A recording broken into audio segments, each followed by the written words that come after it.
Alright, guys. Well, what's up, Sigma? Man, like sitting here. Let me get myself comfy because we're probably in here for a long time tonight. I was looking at my time last night. I ended up like streaming for almost 5 hours, and I think that's the longest I've ever streamed. I felt like I was very irresponsible. But that's alright. So, outside, it's raining, it's windy, thunder, lightning. Hopefully, in our games tonight, we're going to see some thunder and lightning, and it's going to be awesome. So, if you've been following along with me for my last few streams, going through the semifinals of the Age of Mythology 1v1 Spring Tournament, which is a pool play format. So there's 6 matches overall for me to go through, all of them best of 5s. And so far we've gone through 4, and we've got 2. Yes, Bolt, Rain, and Lightning Storm. Can we see all of that tonight? That would be awesome. In the same game. Wow. Actually, what's crazy is there has not been any Ra in these last 5 in these games so far. I don't think we'll see a Ra. But first time here for Divest K2. Well, I hope you will. So I'm doing recorded games. I'm not actually playing. So hopefully you're all right with that, Mr. Divest. So real quick, if you missed the first 2 series, you might see, or the first 2 streams for the finals, semifinals, you're going to see a little bit of spoilers because I'm going to kind of do an overview of what we got tonight. So if you really care about spoilers, maybe close your eyes, cover your ears, or just get spoiled and it doesn't really matter because in the end, it's just games anyway. But it's more fun to be non-spoiled. Anyway, I even got a breath mint for you tonight. My wife says my breath stinks a lot, so I got a breath mint to make sure that my breath is nice and minty fresh. So we're going to load up here the little pool play group stage graph. Go over it real quick, and let's show it. Hopefully it's showing up on my screen. Nope, it isn't. Team 2 cam over there. Come on. Now is it showing up? There it is. Alrighty. Okay, so our semifinals, round robin pool play. So each player does a best of 5 against the other player. Our 4 players, our semifinalist, or player. Very confusing to have a player named player, but at least he's player all caps. So maybe I should like say player really loud, like I'm yelling like caps, and if it's just a normal player. Oh man, we're going the wrong way here. Player. More, Shelty, and Joe are 4 players. And going into it, I thought that Shelty would end up winning just because I feel like he always overachieves in tournaments. So I think he'll overachieve in this one too. And I think it's probably maybe time for me to realize he's not overachieving and is just actually good. I think player going into it would be 2nd. Joe 3rd, More 4th. Well, so far it's kind of headed that way a little bit. More hasn't won a match yet, so our first match tonight, best of 5, will be More versus Joe. And then our second match, which might be a little bit of a doozy, is Shelty versus Player. So Player is almost guaranteed into the finals. The best two, top 2, or whatever, this group advance. More is all but eliminated, though he can actually potentially still make it. Maybe, depending on tiebreakers. If he wins and then Shelty loses, we would have 3 players tied at 1 and 2, and then we'd be going into our tiebreaker 2 in number of individual game wins. So like this little win here could be big, but it all depending on what happens here. More really needs to win 3-0. And he would need Shelty to lose 0-3, I think, to have a shot. But so regardless of our first match, Joe versus More, our second will be important to determine who goes up. So that's why I've kind of lined it up this way. So we're going to get into our games. Joe versus More will be the first one of the night. So let me just launch my game here, get things ready to go, and we will get into this. So last night, it took about 4.5 hours I had a little technical difficulties. I ended up streaming a game that ended up not even counting towards the series, but we did it anyway. But that's all right. Things happen. So let me just double check, and we got a wrong thing up here. So we're gonna do more as 0, Joe as 0, and that is our scorecard for the first game. Let me get to RTS League Rec. Close down any extra windows I have, just to encourage good play time, and I think we're ready to go. Just need to put this in winter mode, and we will be good to go. There we go. All right. Oh, hold on. Look at that. I almost did not realign my scorecard up in the top. So Moore versus Joe, best of 5, and we will see what happens. So going into recorded game number 1. Oh, where am I at? Spring Tourney, semifinals. Looking for Joe versus Moore. Where are we here? Joe versus Moore champion. Here we are. Right here. Set versus Oranos. Not a big surprise. And first thing I gotta do is realign my chat box. Don't know how it always manages to move. I think it must reset or something every time I close it. Starsky wins the tournament. Yeah, I would kind of... I'm not even sure that's really the real Starsky. I would be highly surprised if it were. Anyway. Doesn't matter. What does matter is Joe is on our top left, and he is set. He's the color blue. And Moore is our bottom right. He is Oranos, and he is the color red. And we are on Blue Lagoon, an erroneously named map, because these aren't lagoons at all. They're just little ponds. As I confirmed on a previous stream, a lagoon is actually a little bit of water surrounded by a reef. And this is obviously not that at all, within the reef surrounded by like the ocean. And obviously this is not it. This looks very deserty. But Blue Lagoon, I guess, sounds cool. A lot cooler than, as the Norns suggested, blue ponds. That's lame. Anyway, let's look at our relics real quick here. Sometimes they play a big role. Pair of golden lions will automatically appear at your temple. Not really too good. Actually kind of sucky. And Thundercloud Shawl, human soldiers more resistant to pierce attacks. That's a good relic to have, especially when you're against an Egyptian who typically has a lot of ranged units.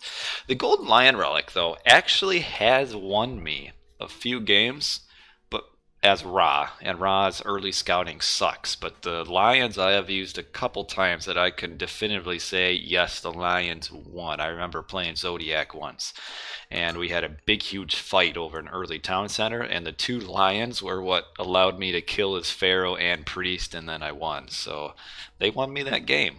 So don't knock the Golden Lions relic. I always like to brag about my wins because sometimes they don't occur very often. We're looking at our hunt. Blue Lagoon, typically a pretty high hunt map. We got 3 starting giraffe. This is actually a pretty good sized hunt pack for this here. Now the monkey relic, outside of free scout, they don't do so much. But free scout is, no, I can't say I've ever really specifically won a game with them. The set player, as we can see here, will typically go forward and try to convert enemy hunt, which he found the elephant and is sending it back, and that's a good thing for the set, because he is getting 560 food in an elephant and taking 750 from Moore, so that's like a 1200 hunt swing just like that. And now the priest, I'm surprised he didn't stay here and convert the others, but I guess he's looking for more important hunt. Like we have actually another elephant down here, all by him lonesome. Just a lonely little elephant, which tells me we'll have some more elephants somewhere else. Yep, there's the elephant here, and then yes, our final lonely elephant right there. Now, if I had to choose between Major God Ra and Isis, I would choose Ra, just because I've always historically played Ra, and Ra was my best god and was the one that I was at one point, expert staff with. I just always felt Raw was a little more fun because of the additional economic micromanagement with priests and pharaoh empowerment. And back in the day, I chose Ra because everybody played Isis. And what was the point in being just another good Isis player when there were so few good Ra players? So, you know, it was a way to kind of separate myself, really. So those are the two reasons, mainly. Okay, so... Oranos versus Set. I don't know if we've seen this matchup yet in our semifinals. Okay, so Joe getting a few more giraffes. And these villagers are really struggling to shoot this giraffe. Very dodgy giraffe. Moore is probably advancing fairly quickly. 65%. Joe is at 60. So both around 425, 420 advance. Shelty v Joe yesterday, was that Set? Oranos? I think actually it was one, and Shelty got smoked. And is Joe really getting this relic? I think he'll get it and go forward, yeah. So he's looking to do some early harass and might do an early shift. Yes, so he has now gotten line of sight. Did not get any of the Vills in line of sight, but he should know that they're hunting down here. But there is a manor just out of his line of sight. Yeah, not much to shift on, but I would think he should assume that they're here. But can get a little harass on this if he wants. I assume Joe's getting a counter. Ooh, 2 counter barracks. Okay. Alright. Comes a Wadget. Trying to can't quite hit the Promethean at full speed.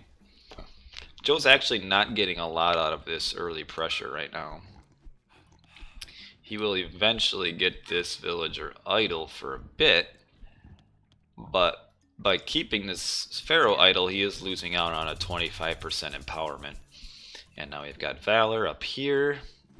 Joe is taking a town center on the back end. And I don't know why Moore is ignoring this.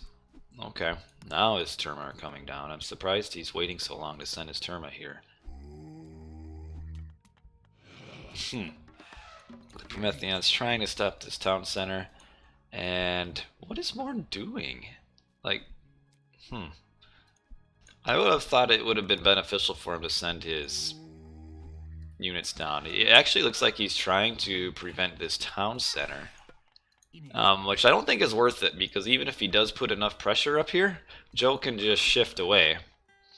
And in the meantime, Moore's had 2 citizens idle for a very long time. So to me, this is some very poor Moore management of his army.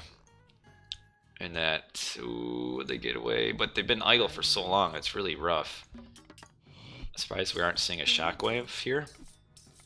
Oh man, Moore's just letting all his heroes just die. No shockwave? No shockwave? Ooh. Oh, wow. I feel like he could have done some more damage at least up here with like a shockwave. Instead, Moore has, all 3 of his heroes are almost dead. And he's got Terma shooting at... Okay, now he's moved. But he only killed 1 Vill. Did get the Wadget, but...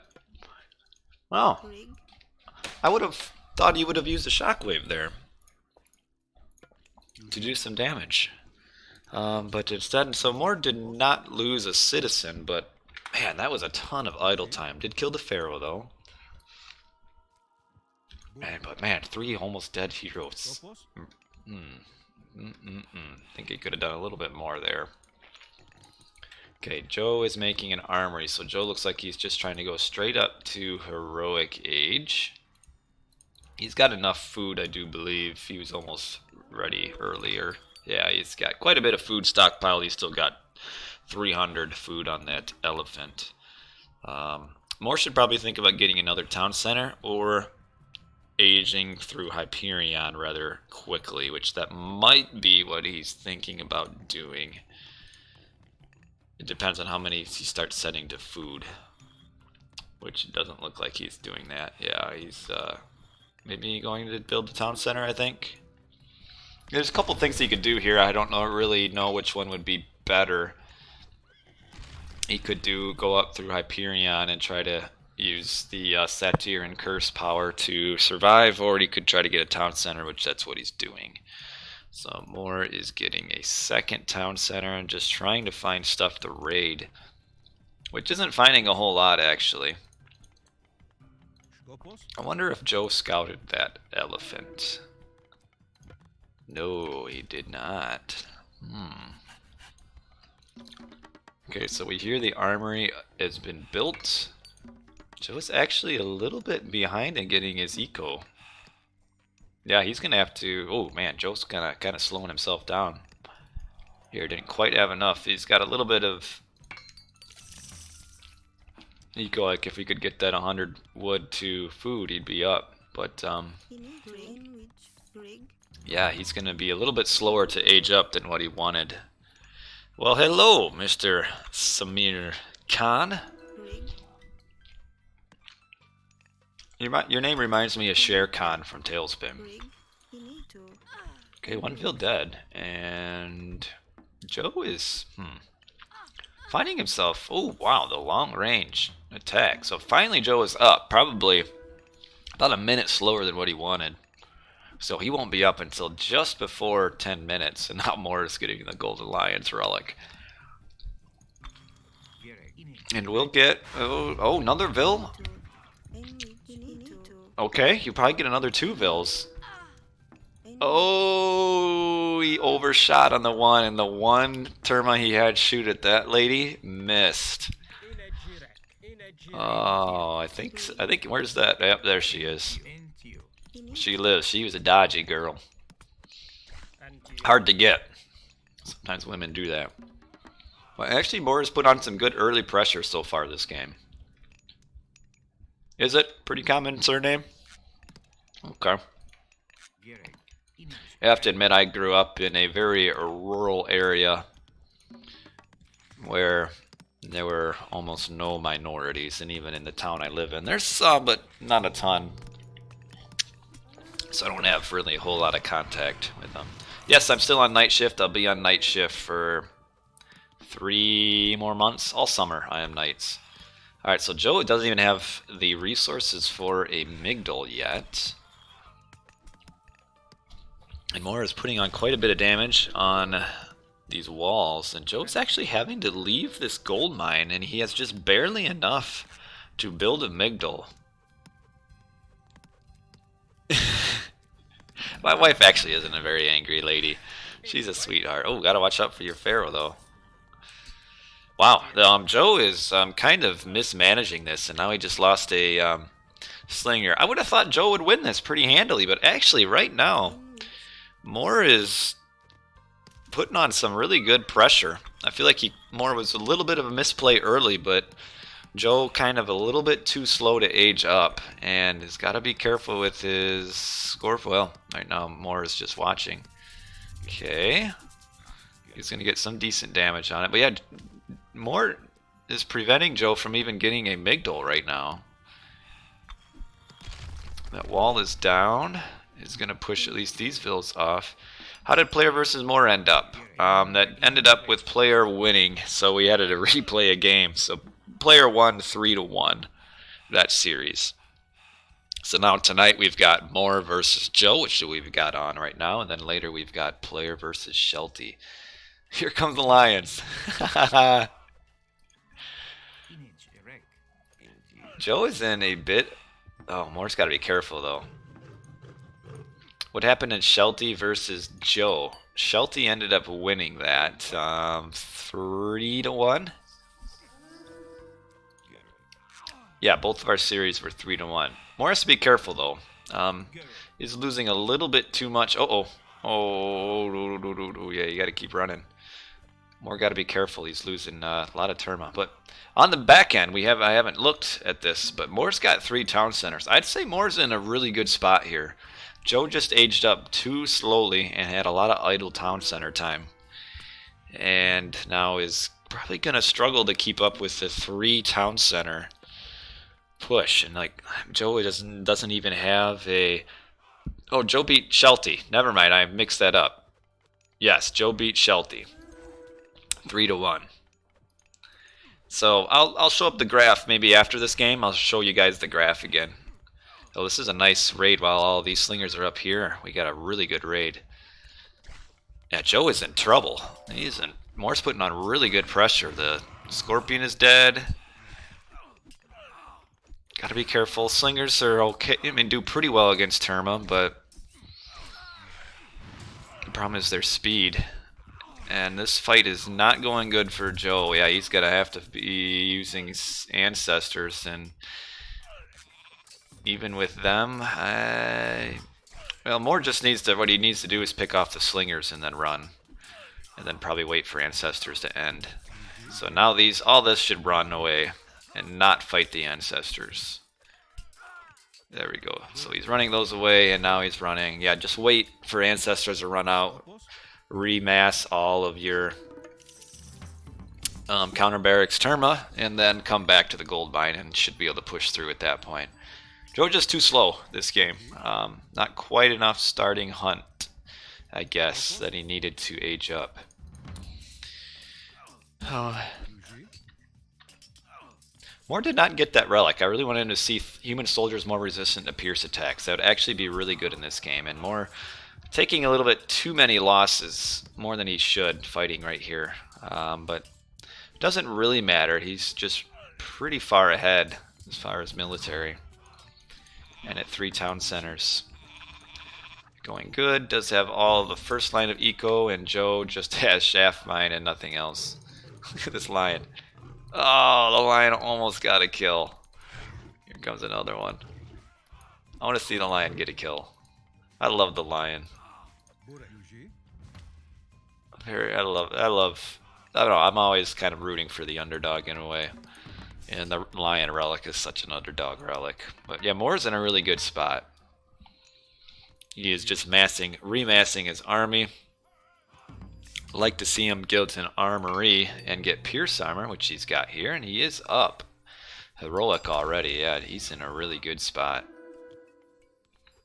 Like, I don't see now that Joe has used ancestors how Joe is ever going to get to his town center here. And he doesn't even have any heroes for the dryads at this point. We have a shift up here. Gets the bird, a couple units. If he's careful with his pharaoh, he could shoot the bird down, but I don't think that's enough. Moore's just so far ahead.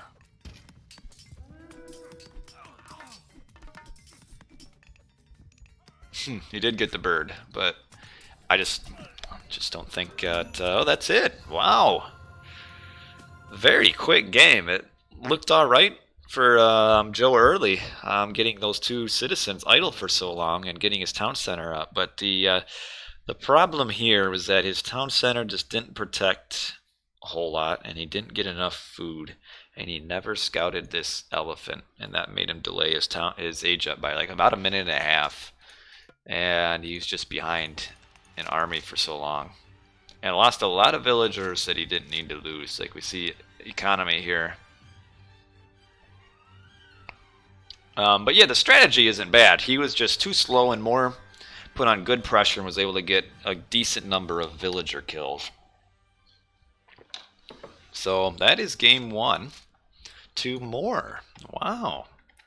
So let me update our scorecard here and get Moore to 1. And then real quick, for those of you who joined just a bit late, go back over our little group stage bracket here. So remember, we're in the pool play. This is best of 5s for each game. So far we've played 4 series, and we're now to the last 2, which I got for you tonight. Right now we're doing Moore versus Joe. So far Moore has lost 1-3 to player, 0-3 to Shelty. So he's actually not eliminated yet. He needs to beat Joe, and he needs Shelty to lose 0-3 to player. And then there'd be a really goofy tiebreaker then, I feel like. So, because we're going to have maybe a 3-way tiebreaker, which would be Our second tiebreaker, in case of a three-way tie, it goes to the number of individual game wins. So like this little one win that Joe took off a player could end up being pretty important. But yeah, right now, player has won both of his series. Moore lost both of his. Shelty beat Moore, lost to Joe. Joe lost to player, beat Shelty. And now we've got Moore versus Joe. Shelty versus player. So we could have quite a few different results coming in, where we could have 3 players end up at 2-1 for the round robin, or we could have 1 player at 3-0 being player and the rest of them at 1-2. So we're going to have tiebreakers almost any way it goes, unless we get Moore winning and Shelty winning. Then we would not have a tiebreaker. So we will move on to game number 2. If you guys have any questions about the matches or whatever, feel free to throw it in chat. I'm here to help you guys out. And we are going to move now to Joe versus Moore champion, game number 2. Mr. Tusk's Revenge is hosted with 6 viewers. Welcome. For those of you that just came from Mr. Tusk's Revenge, and welcome Mr. Tusk's Revenge, aka Cyclone. And we are on now game 2, which is Joe again as Set, right? No, Joe is Isis. And Moore is again Oranos. So Joe, historically, Isis is his best god. But he's been using Set for a lot because of these tournament games, because Set is really strong. But I guess Joe, with losing so hard to Moore game 1, feels like he'd probably have a better chance with Isis. And Isis versus Oranos on this map, I'm going to say, is really heavily in the Isis favor. This is a tough map to beat Isis on. Yo, what's up, Ozone? Nice to see you. Happy Tuesday night or Wednesday.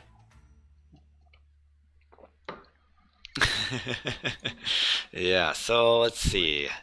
Looking at our fish, looks like it's got a good amount of fish. So the Midgard fish can kind of vary as far as how many there are.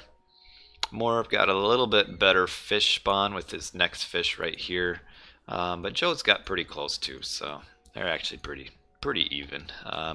Had some issues with Midgard at one point with some kind of imbalanced stuff on the patch, but we've worked through it, and I think it's looking pretty good at this point. Still not perfect, obviously, but when you're working with random map scripts, how do you make everything perfect? We've got relics. The Olsberg wagon caravans are cheaper and move faster. It's a good relic. And the arrows of Alfheim increases the range attack of buildings. I feel like we've seen these 2 relics a lot in the semifinals. JJ stream better than Netflix. Yes, I like it. In fact, maybe I'll be debuting on Netflix soon. You could see, I don't know, what would I name my little series of Age of Mythology recorded game tournaments? We have to put something cool. I'll have to get like an editor or somebody to help me out with that. Joe put his next dock right here. Probably would have rather he built it more forward and get his second one up here.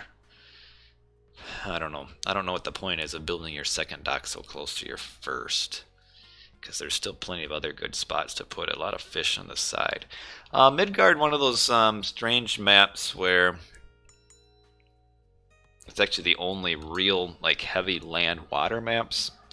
So it makes your gameplay a little bit different than any other map, because you really have to balance land and water, where most players will focus a lot more on land as they will on water, but there's always that fine balance. You go too heavy on water and you lose map control and can get starved to gold, or you don't go heavy enough on water and you lose your fish and then you end up losing land. So it's a very, very fine line to tread, and one that I was never very good at. Midgard, kind of one of my, not my worst map. I'd say Medit is always my worst map, just because my bolt micro is always just so bad. But Midgard way up there too, as far as a bad map. So I don't know what Joe will probably actually go up with Anubis. Get those sea snakes, and you get some Anubite is pretty good, though I doubt he'll ever make an early monument. Or he could go up with Bast and kind of get a really strong Ancestors Eclipse. But we might actually see Anubis into... Well, nah, he probably will go Nephthys regardless. Moore will be up for 30. That's pretty standard. Moore will probably try to do a little bit of raid on water and get maybe a barracks or counter barracks on land. But this is just a hard map to overcome ISIS on, just because Egyptian gets the cheap docks, can put a 50 gold dock wherever they want.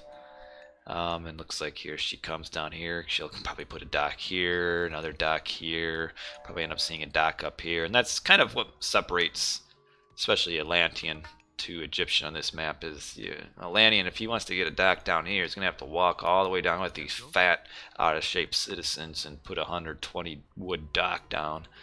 Yep, here he comes building up here. So we'll probably see like a semi-fast heroic from Joe, where he will just make a few boats to defend, probably use his fish to defend as well. And still not up. That's pretty standard. He won't be up until probably 5:40. So yeah, definitely fat shaming stream. No, I love all people. Okay, he's looking to go up. Yeah, right at 4:30. So 5:30 advance. Moore's up Prometheus. I would anticipate some very quick boat. Oh, not making. In fact, he only has one dock, so Moore isn't fighting water at all. I think that's a bit of a mistake. I feel like he have to do a little bit of harass on the Egyptian, otherwise the free Egyptian boat boom followed into whatever he's gonna do on land. That's just rough for Atlantean to overcome. Like, really, if I were Moore, if he's not gonna fight water and instead get an early town center. Ooh, like, I'd almost value getting per sign over an early town center here. Per sign is your technology that improves fishing ships. It's a really good tech. And I mean, he's got what, 3, 6, 9, 10, 11, 12 soon, 13. That tech would affect. So very interesting. Joe is up Bass, so he did not even go up with Anubis. And Joe getting on a full fish boom too is getting per sign right away. So we're gonna see a very passive early game. Yeah. Don't like the 2 town center grab here. But we'll see how it turns out. Javier Derer with the follow. I love pronouncing your guys' names because I usually completely jack it up. Oh, going for the Sphinx trap. Will he trap it? Need to get the merms. Oh, it should be able to if that. Yep. There we go. Shockwave for Sphinx. I'd take that trade. It's worth it. Joe is trying to get a couple. Nope, another tower here. No, that's the strategy with Set. I just don't think he's doing it very well. It seems like his Set macro is just a little bit off, and that's delaying his age ups. So the strategy is fine. I just think maybe he doesn't quite have enough experience with it. And Joe really valuing his town center, or his gold mine. He actually built another tower and has cast Prosperity and actually made a couple boats to harass Moore. Moore could potentially plant a Terma here. But Joe actually kind of got some really bad villager placement on this gold mine here. He could, there he goes. Now he's moving it. I was going to say, you cram those vills in there like sardines. Get them all lined up. And no, especially at Prosperity where it speeds up mining but not walking. So as long as they can mine and not have to walk, that's a lot better. And of course, you always want your Pharaoh on there for the extra 20% empowerment. A little bit of harass here. More valuing, trying to get this dock down. But well, thanks for the compliment, man. Appreciate it. I know I'm not perfect, but I do feel like I've gone a long way since when I first started doing it like 3 years ago. Um, but okay, so Joe is going to be up 850 as an advance, and now we see more pressuring. So does he have per sign yet? He does. Oh, Joe really going heavy on the boats down here, though. And Moore's got a lot up here that really aren't doing a whole lot as of now. Needs to be careful. Getting some extra damage. Needs to get that cabinet. But looks like Moore with his docks right here. Moore should be able to defend against this. Just needs to fall back. This isn't going to be a good fight for him here. Because Atlantean boats are weaker than all the rest, so yeah, Moore's taking too many losses. Though Joe does fall back too, so a little bit of a wash, but Joe killed a few more. I'm actually kind of surprised Joe stopped. Uh-oh. Ooh, getting a little bit extra damage. So Joe is up, okay, soon. He'll be making a Migdol probably here. Yeah, got that Oracle there. But we do have Moore's army is a little bit out of position now. Because Joe will just, yeah, instantly put up his Migdol. And it's typical for Isis to get a few extra priests out to help ensure that the Migdol will go up. And that's what happened. Yeah, Moore's army just a little bit out of position. Not that he would stop this anyway, but at least put maybe just a little more pressure on. And quite the boat here. Now Moore with all these boats, he needs to go aggressive with his boats. It's actually this is now actually a pretty easily winning fight for Moore.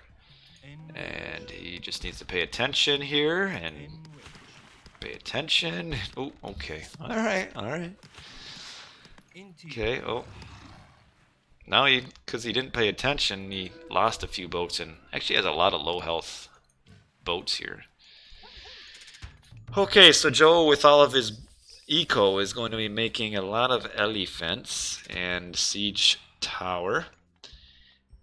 And we'll end up trying to do an Ancestors Eclipse push on this town center here. We're just trying to get a little bit of harass. Actually, oh, here's our Ancestors Eclipse right now. Oh. Okay, so Joe just needs to just keep his army here. Oh, be careful with your Scorpion Man, though. I don't want to lose him. Oh, picked off at the end. But Moore, yeah. Now Moore needs to run. One problem, though, that he had is that he had all of his vills down here on this gold mine. I feel like Moore should have anticipated the push on here and sent his villagers to a different gold mine. Oh, and did lose a vill. Where was that citizen going down? Or a little bit, kind of not doing a whole lot of paying attention down here, but he's got a lot going on. And oh, lost his boats down here. And yeah, Moore's also getting raided up here as well. So I think just the sheer amount of things that are going on for Moore is causing him to make a little bit of mistakes. I mean, he's got to focus here, so lost his boats because of that. But he's actually been able to survive the Ancestors Eclipse pretty well. Maybe a little bit of a premature Ancestors Eclipse, but still did a lot of damage. Moore is at 115, 145 pop, and now he's going to this gold mine. But losing a lot of boats. And once these boats come up, Moore's going to be kind of pushed off a fish. Needs to be careful, though. Moore doesn't want to send his units in one at a time. He wants to because he has 3 town centers to Joe's 1, Moore needs to mass his army up to the 145, and then find a fight at that point.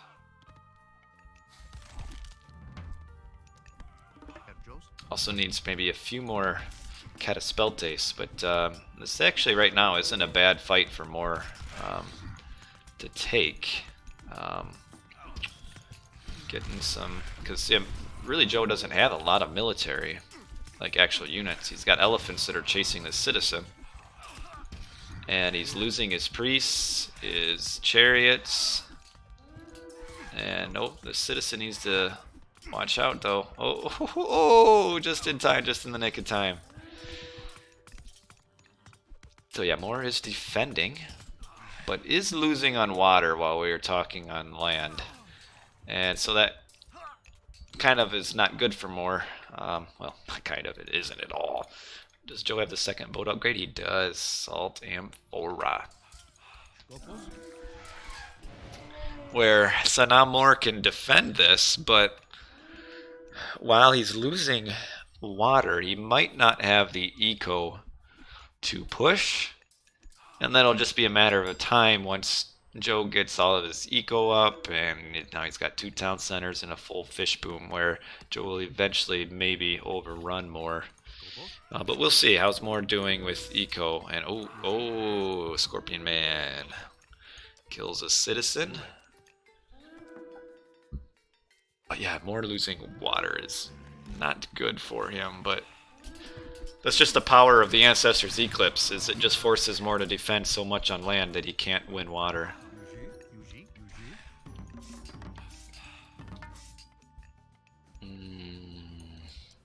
Still a very close game, but I think with the way this is heading, Hero Citizen against Scorpion Man. Oh, he's gonna lose his Hero Citizen though. A fight to the death.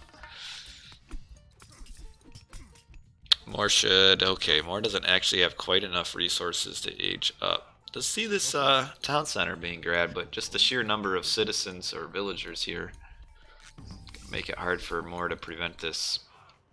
And yeah, he ended up just running right back because he knows he won't be able to get it in time. So yeah, Moore completely pushed off of water now. Kind of a weak shockwave, doesn't really accomplish a whole lot. This isn't a bad fight for Moore though. Still fighting at a pop advantage. And like these axemen fighting the Terma aren't exactly doing what they need to do. Oh, why did Moore get off of the heroes here? Should have stayed on the heroes. It's more advancing. He really needs to age up.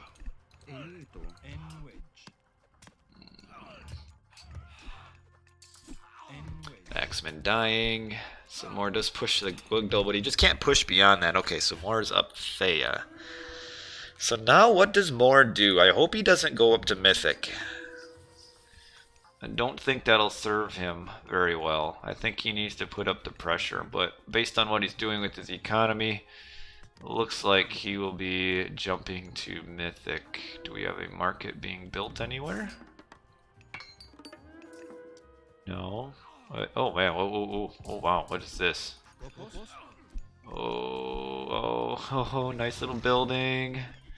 Okay, it wasn't quite as bad as it could have been, but still not good. I don't know what the point was of that. Yeah, Moore is going up with Mythic, and I don't think that's the right play here. Because with this gold mine at 500 gold, if Moore stays heroic, he could potentially do a gold block on Joe.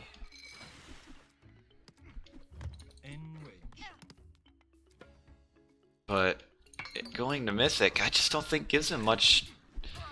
It's just not worth the 2k gold, or the 2k resources. 1,000 gold, 1,000 food. And we see now Moore just doesn't have the economy for like an army, so I mean, sure, he'll get Tartarian Gate, but he won't really have the eco to like push with the Tart. Bird being annoying.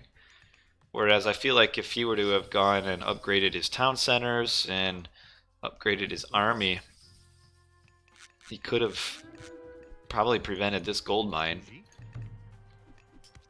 Zebchi is subscribed for 3 months in a row.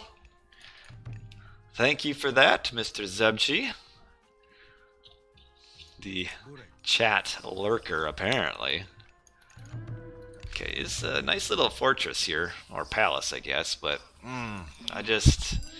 maybe Moore will prove me wrong, but I just don't see the benefit of going mythic. And where would he even put his Tartarian gate? Oh, the villager push on the this one village like one shot away from dying too. And oh, he just showed up. Alrighty. Yeah, this fortress is our palace not gonna stay up. Yeah, where will Moore use, like, I think he's gonna try to use the Tartarian gate in the base. Not a bad spot up here. Oh, okay, so you're still trying to catch up. Well, you might see some spoilers then. I mean, if you maybe wait till, maybe turn it off when, turn the music down, or not the music, but not pay attention after the series is done. But I just, I don't know if this just does enough damage. Does kill a lot of Vills, and Joe still at full pop, and now he's mythic as well. I just, you can hardly see a little spoiling. Oh, you're still back on Shelty and Sun Tzu. Alright. But, yeah, I just, now that you got the Osiris, I don't think Moore has an answer to that.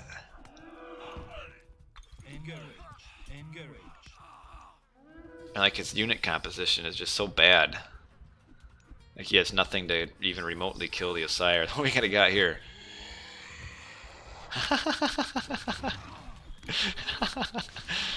The delay in the mummy's special is what costs him there. The Lampatties can just march up and use his special and get the mummy. I like it. But yeah, we just see Joe is having the water economy, just is able to push through. And I don't think, especially Osiris, I just don't see what Moore is going to do to defend this. Joe, huge economy, Moore 122, 160 pop. Don't see it ending up very good for him.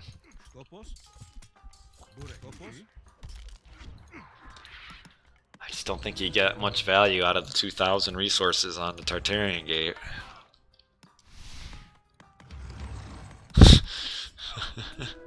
Yes, this is a best of 5. That's Moore winning the first one. Yeah, but Joe, this is just such a tough. Son of Osiris just like kills so many of the Atlantean units. Like, it's just rough for Atlantean to kill Osiris, especially when he's surrounded by elephants and stuff. It's hard to get in at him. The palace is dead, or the sky passage, and yeah, this is probably the death push here.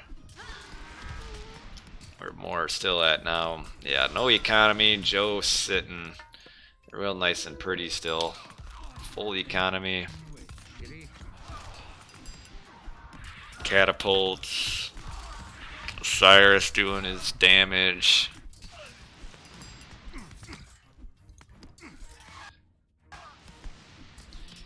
Yes, he does get the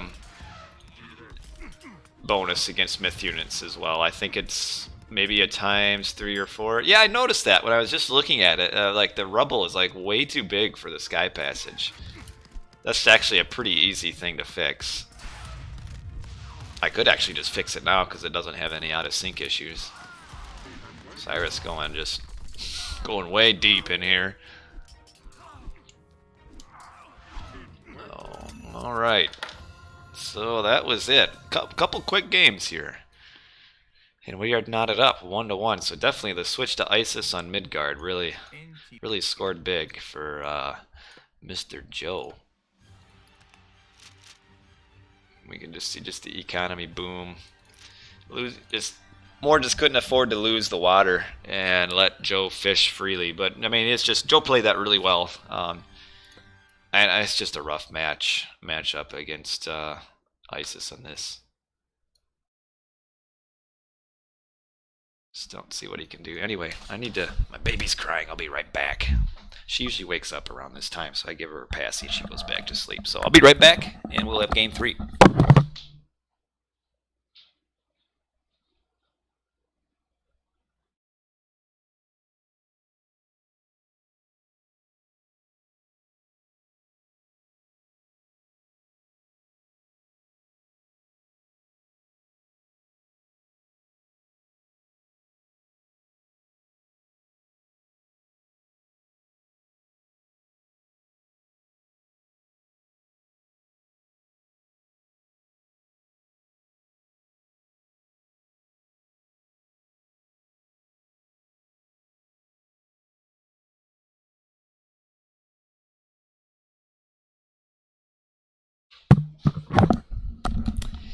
And she's better.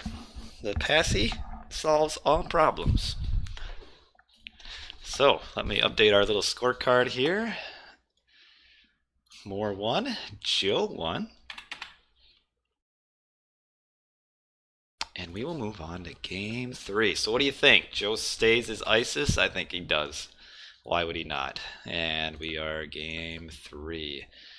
Alrighty. So Joe is on the right of the map, and he is Isis again.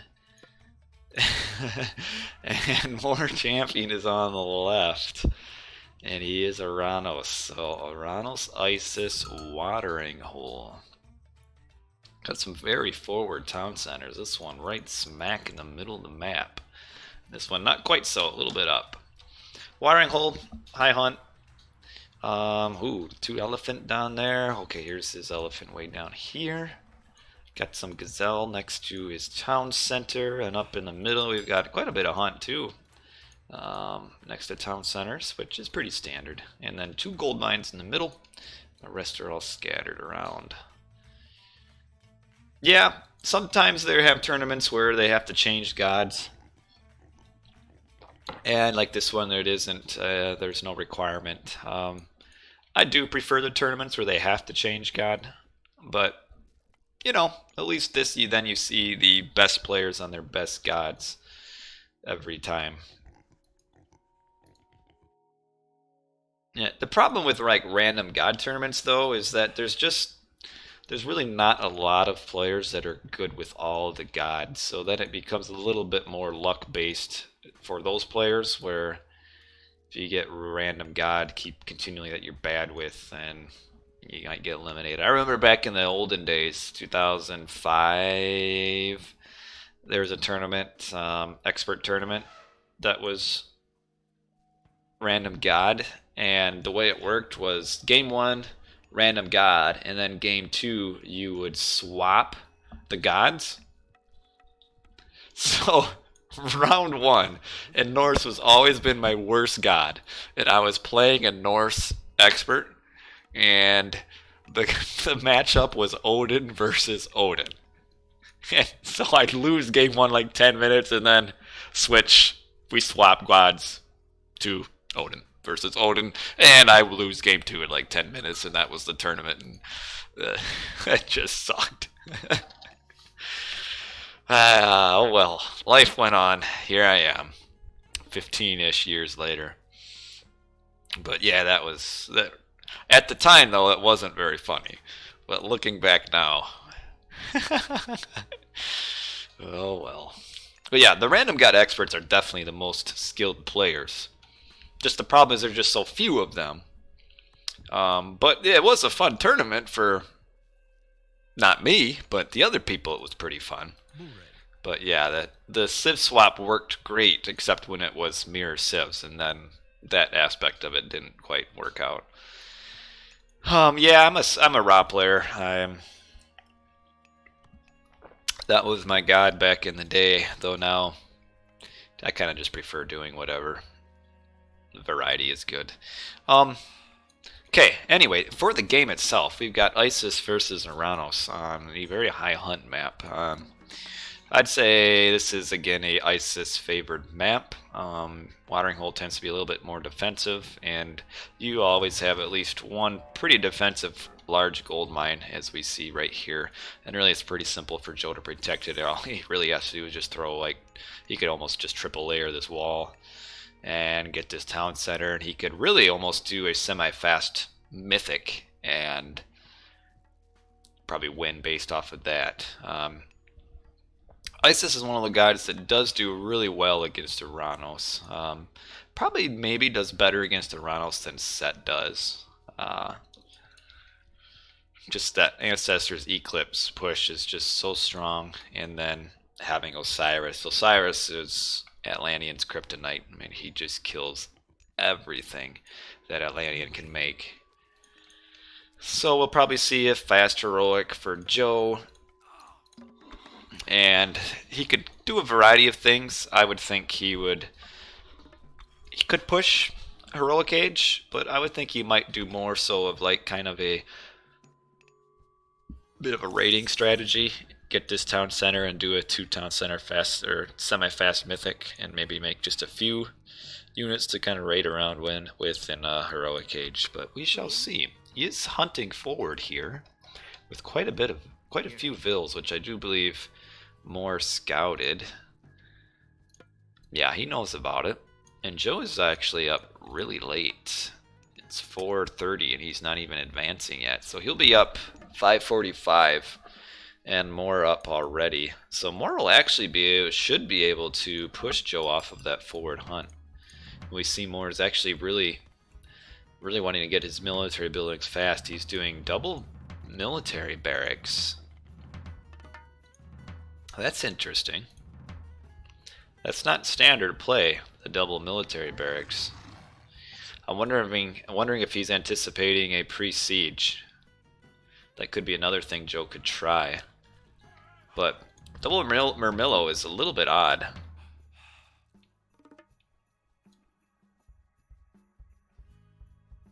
Kind of surprised by it. Oh, and I get distracted by the obelisk.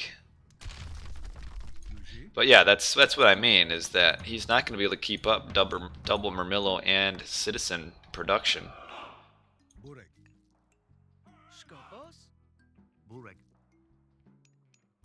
And I just don't know. I don't know. I think it's kind of a low potential strategy. But we'll see. We'll see how it goes. So apparently Sigma has some background information that more likes to do this. But like now we see with Joe moving his army back is that all these Vermillo are just useless because he has nowhere to raid at all. Like, what's he gonna do? Because he has no ranged units. I mean, these priests could just pick off these units slowly. Ooh, I do like that though. Alright. Will he kill him though? Okay. Yep, he's got it. Oh, yeah, there we go. Worth it. You're not going to get a lot of value out of your shockwave against Egyptian. So is Moore grabbing a town center now, or what's he doing? He's making another military barracks, like, and with like no ranged unit, Joe can just repair with 2 villagers, and all of this is just pointless. I mean, he's made all of this just to kill a Sphinx. So I don't think it's worth it. Because yeah, Joe can just freely boom, and he's got the food to get up to heroic age easily.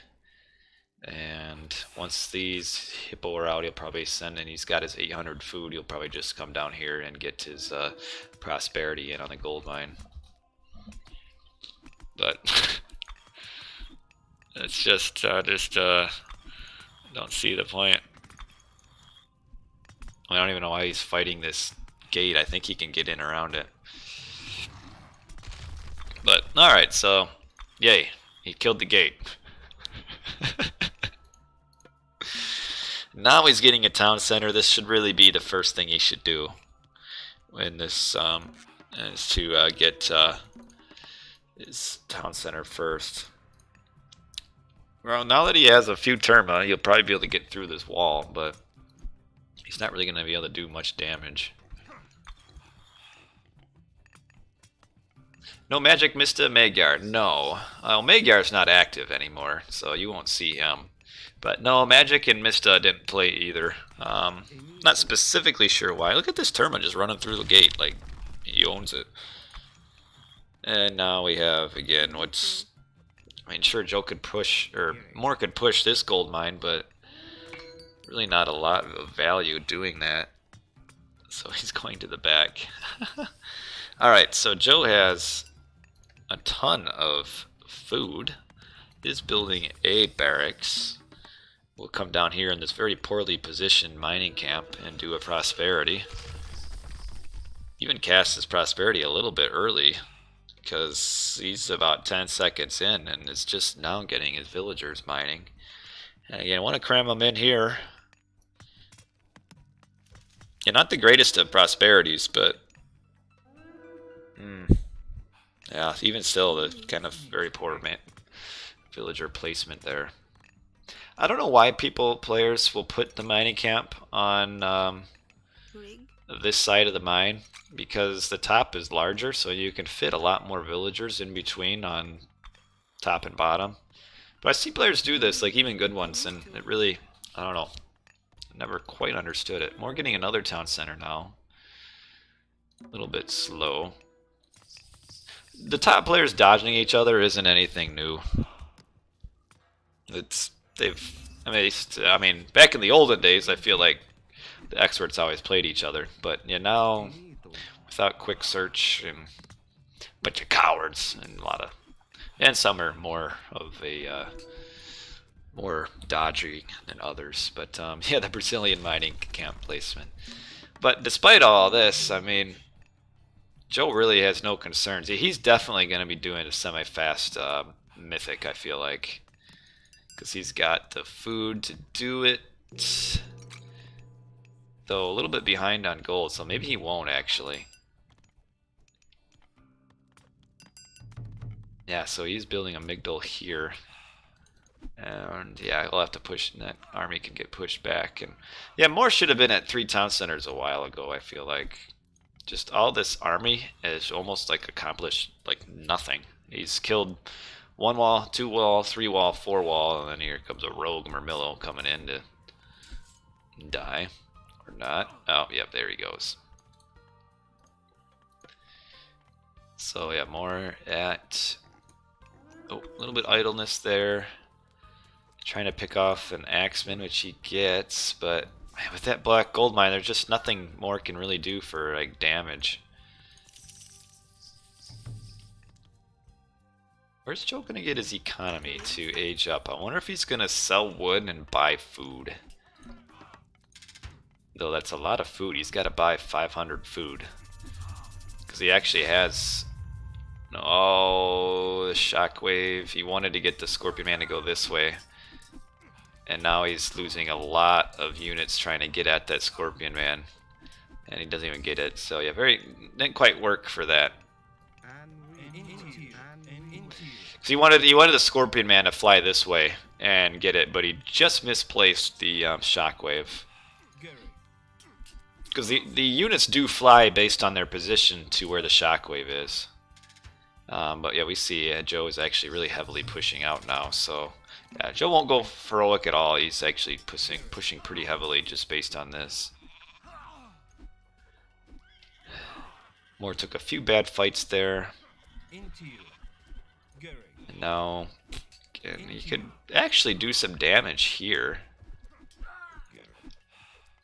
because Axemen don't do great against Terma. But losing a lot of Terma shooting at... Terma don't do a ton of damage to villagers, so when you got them shooting at villagers when they're getting targeted by chariots, it's kind of not worth. Joe did build his market, and the Scorpion Man will die, but again, he's just sacrificing so many units. 1, 2, 3, 4, 5 Terma basically to kill a Scorpion Man. And Joe will be at 3 town centers, and more is up 80% Thea. Going to lose a citizen? Maybe? Yeah, nope. Gets him back in, or her, whatever it was. Just in time. And now he's up. More is heroic, but not a lot of economy to go back on. And for some reason he's building farms when he's still got more hunt right here. And hunt right here as well. Needs to get some destroyers and probably even some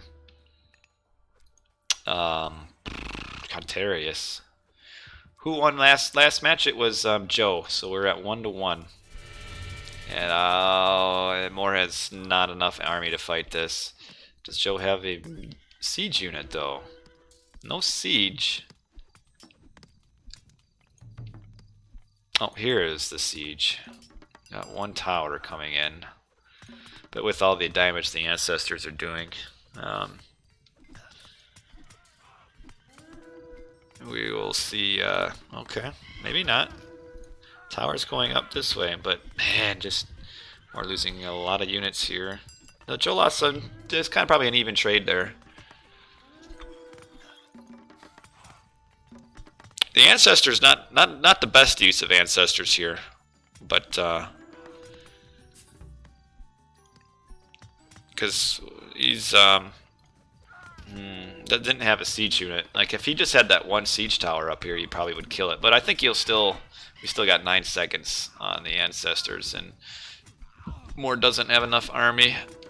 Though if he gets some good villager block on this siege tower, oh, he's not. Oh, one last hit, we'll get it. Oh, that was so close, but will this one finish it off? I think it will. This one just needs one shot, and the town center is down. Yeah, there it is. And now you get to the point where I don't know if Moore can come back from this. Losing a couple citizens. These villagers are on a migration somewhere.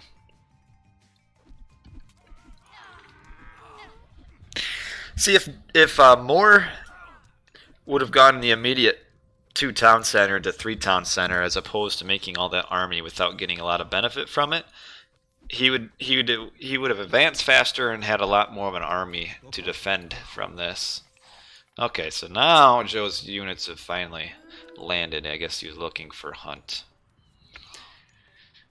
Why do you think it's declining? That is, as Zebchi mentions, quite the discussion. So man, if Moore just a little bit faster, would probably have been able to keep his town center up. Because right now his army actually doesn't do too bad. Got a lot of destroyers in for tanks. But needs to be careful. Terma shooting at the mercenary cavalry isn't good.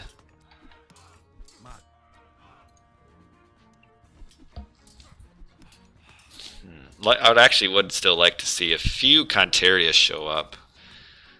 Joe does have to go to this forward gold mine right now, but I mean he still has a lot of resources banked.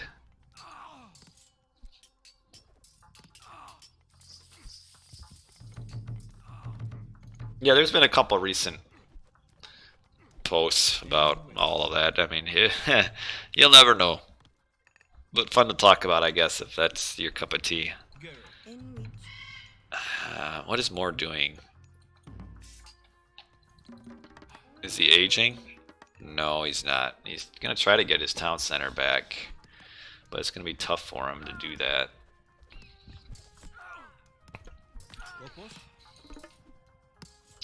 Does hurt that Joe, with actually Joe's town center being so far forward, it gives him a little more power with his mercenaries.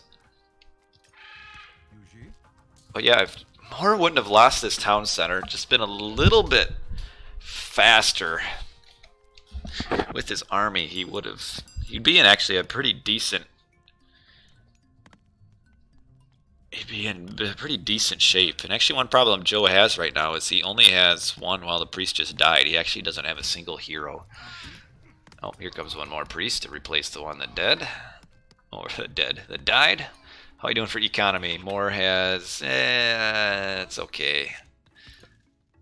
Joe has... actually worse than Moore. Joe probably looking to get a trade route, or at least a better one. Okay, he built his first market here. He's going to build his next one down here. No military upgrades, so...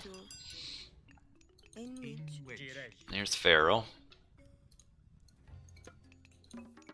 Hey, how you doing? I'm sorry, but I have no way of pronouncing that name.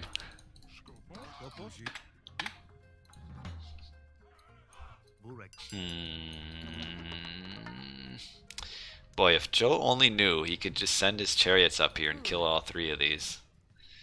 If he only knew. Joe! There's citizens up there! Go kill them! Without a manner. They're not gonna notice. Is up Osiris already, and again we saw the Osiris is just... The Osiris makes all of these myth units just instantly useless. Okay, here we go. He did get the town center up, but now with Osiris showing up, Moore's army composition is suddenly very bad. Because just Moore's damage was in his dryads and birds, and the destroyers were tanks. But now Son of Osiris beats all of Moore's damage. So Moore's in a bit of a problem. And he's missing a house actually. Where's his house? He's at 140 pop. There's his house. Trying to age up, and we'll probably see the typical Tartarian gate go up. One thing Joe does not have yet though is no siege. So he can't quite push through this yet. Just has one elephant, two elephants, I guess. Does Moore have a building upgrade? Moore needs to get the building HP upgrade. Ooh, with Osiris up here though. I don't know why Moore got distracted by that axeman. He could actually get some damage in on this town center though. Joe's already got the second building upgrade. I don't know what Moore's doing here. Just killing axeman. Now the Osiris is here.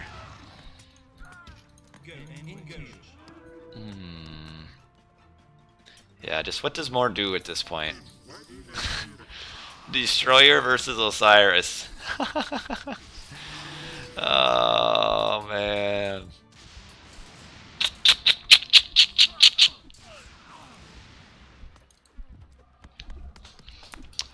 I don't know if Kronos is better. I mean, the way... I don't know. But the problem is if he goes Kronos, then Joe just puts a monument and blocks the deconstruct. And yeah, Moore isn't going to get this here. Do I remember this game I casted, Oranos versus Set on Ghost Lake? Man, I don't know. I don't remember that. In order to beat Son of Osiris, yes, he needs range units. He needs Arcus. And he did not have any. He's only got two. And the problem even too with Arcus is that they are pretty weak. He more docked himself over.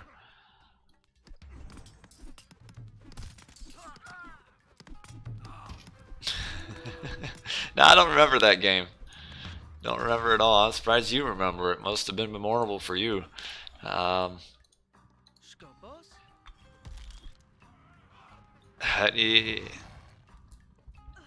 one of the first you ever watched. It was probably back when I even streamed on my laptop too, with like pancake quality. So who doesn't like pancakes? We love them around here. Pancake with some like strawberry cream cheese on the top, the syrup. Oh yeah, that was definitely my old setup. Alright, yeah, so the question, the debate in chat is, how do you beat this? What do you do against Osiris? Well, it's tough. You almost got to go with a Arcus Contarius combo. The problem though is Contarius aren't exactly cheap. And it's hard to... I mean, yeah, that's what I think. Americans saying cheese. Why don't you like cheese? These catapults shooting at this guy. Well, they're actually shooting at him.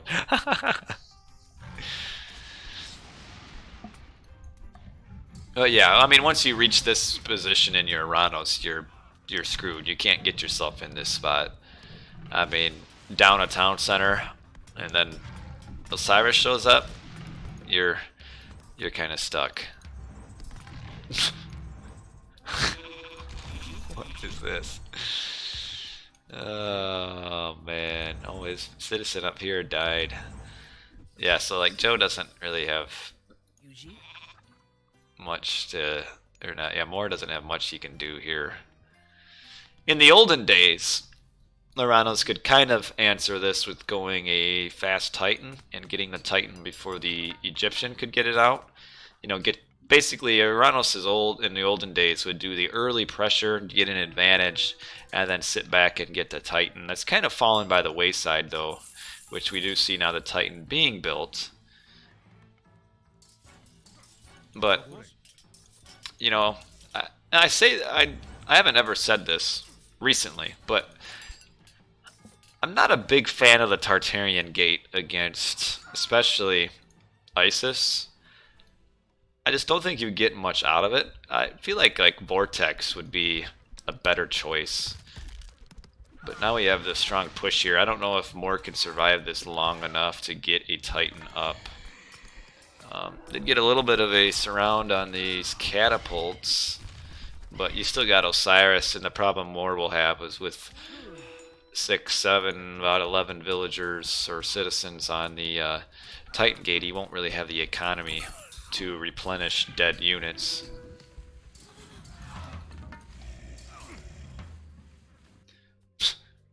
The mercenary on the citizen. Okay, so Moore is trying to do a little bit of a surprise attack on that town center. I mean, the problem is Joe can just make 2 mercenaries and... Come on, get the other one out. You got another fire siphon sitting there. Yeah, villager back to farming. So did Moore think that he could get this town center with siege? Not quite, sorry. I think that's like just out of range too. It actually might reach if he deletes the dock. I think it's just too far out even for that. I'm gonna try to get that mummy. And then quick try to run. Mummy will use special on the chariot. There's one cool thing though of using curse, or I guess it's technically curse, on the mummy is that it gets its special right away, and so if you can curse it while it's in the middle of the enemy, it'll end up insta killing another unit. Look at these 2 boats doing absolutely nothing. This one's having a seizure, it looks like. And Joe gets his own Titan, and I'm not sure what Moore's going to do at this point. Like if this Titan comes a lot earlier, maybe Moore has a shot, but that would require Moore going a quick town center right away.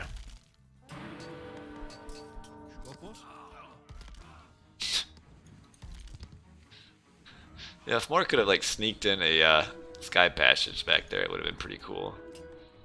But Moore's in pretty rough shape. And that's it. GG. So we are at now game number 4. Nope, not more. Joe. So let me move game 4 over.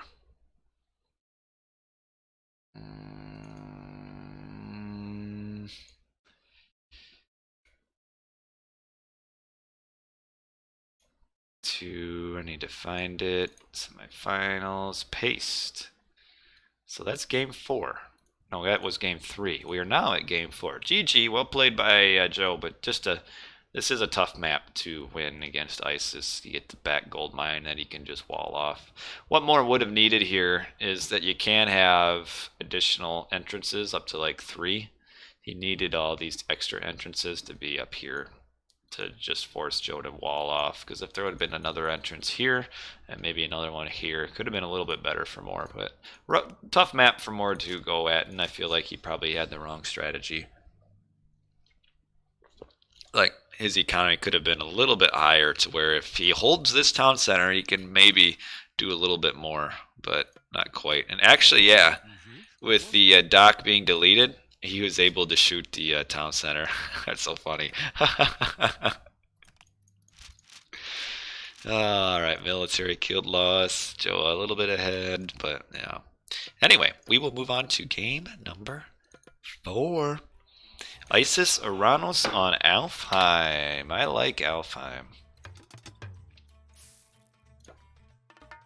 Alright, so actually kind of more of an open Alfheim than you typically see, because all of our cliffs are kind of, you got 2 on the back and then 2 more against the wall on here. So a little bit of an opening down here on the bottom. We're looking at Hunt Alfheim, typically on the lower side of Hunt. Oh, we've got Joe on the bottom left, and he's Isis, and we've got Moore on the top right, Oranos again.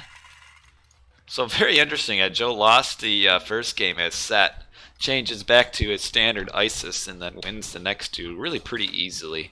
This map, I'd say, is pretty even when it comes to Isis Oranos. Probably still a little bit, just because Isis, I think, is a little bit better than Oranos head-to-head. Probably favors Isis, but I mean the map itself is pretty even. And even actually, this isn't a super easily defended Alfheim for Joe. He does have his second gold mine here, which he can wall off there and there, but doesn't have an easily protecting town center. Yes, I do think relics do get ignored a little bit more than what they should. The reason Joe isn't playing Set is probably because he went Set in the first game and got absolutely hammered. And then when he wins as Isis in game 2, why change? And then he wins Isis game 3, why change again? No, I don't think half are trash. I think it depends on the situations. But I think there's more that are better than what people give them credit for. But yeah, Alfheim does have 4 relics. That's different than the standard map. Most maps have 2. I think Marsh also has 4, and Alfheim has 4. So we'll look at the relics quick. But yeah, there are some relics that are pretty bad. But like the Girdle of Hippolyta, Toxo's Chariots, Arcus Throwing Axe would have more hit points. It's not. I mean, I think it's maybe 5 or 10% more. But I mean, every little bit helps. And Head of Orpheus improves line of sight for all buildings. It's actually pretty nice. Line of sight is big. And Gaia's Book of Knowledge. Now we're talking about one of the most useless ones. Infantry does more damage to Titans.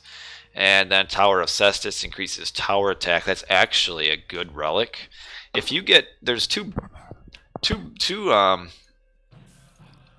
Yeah, it's only good if you're Zeus, because then you get the Myrmidons. But otherwise, it's pretty bad. The Tower of Cestus, if you combine that with the Arrows of Alfar, or Alfar, whatever you say it, your towers get like an additional like 4 attack, and that's per arrow. So that's actually pretty big. Do Gaia work on Hero Infantry of Atlantean? I'm not sure. It might be no.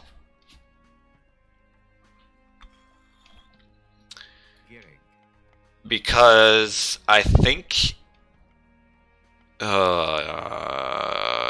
if you remind me at the end of the game, maybe I'll look and see. But I don't, my gut is no, but I might be wrong.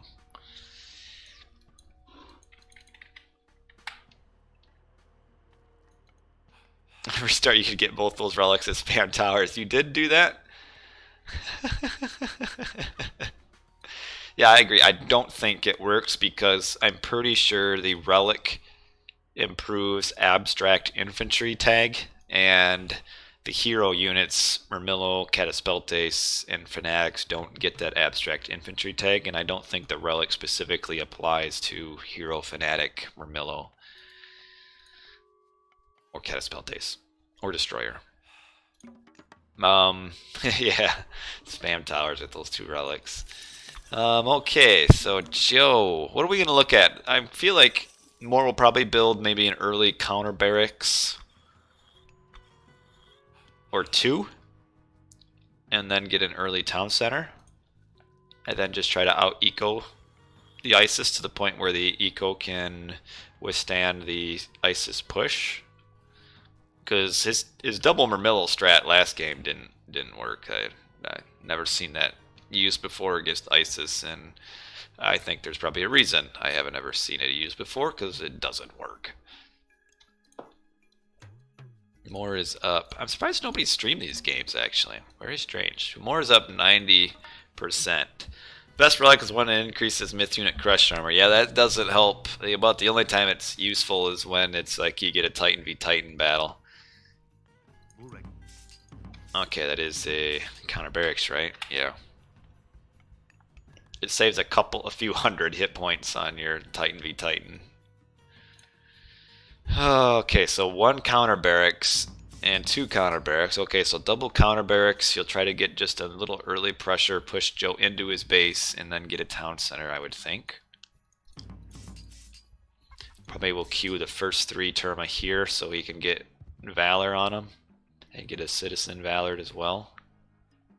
Joe playing really defensive. Might just do a 1 town center, fast heroic. Wonder if Joe will do pre-siege on this matchup. Joe does have the infantry does more damage than Titan's relic. Like he actually went down and collected it. That's funny. Like in his situation, there's like absolutely no reason to even ever get that.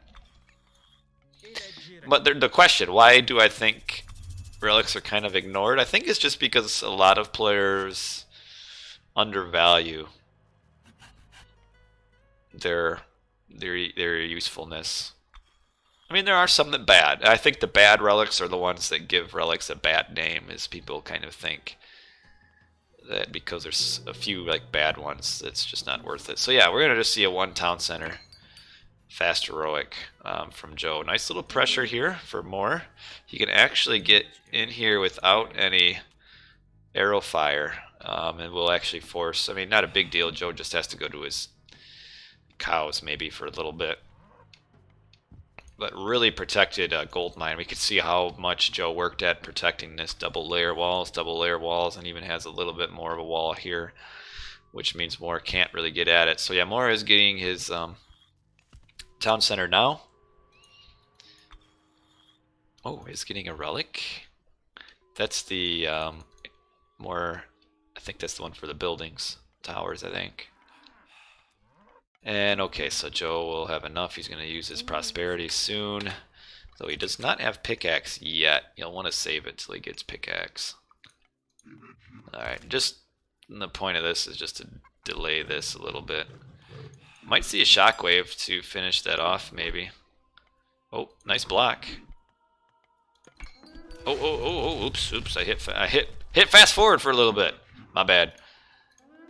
We missed a little bit of blockage here. So we do get the Sphinx dead. Joe did use prosperity in that little 20 seconds of more relic, which causes 10% of fills to go idle. Oh, we are going to see pre-siege. There it comes.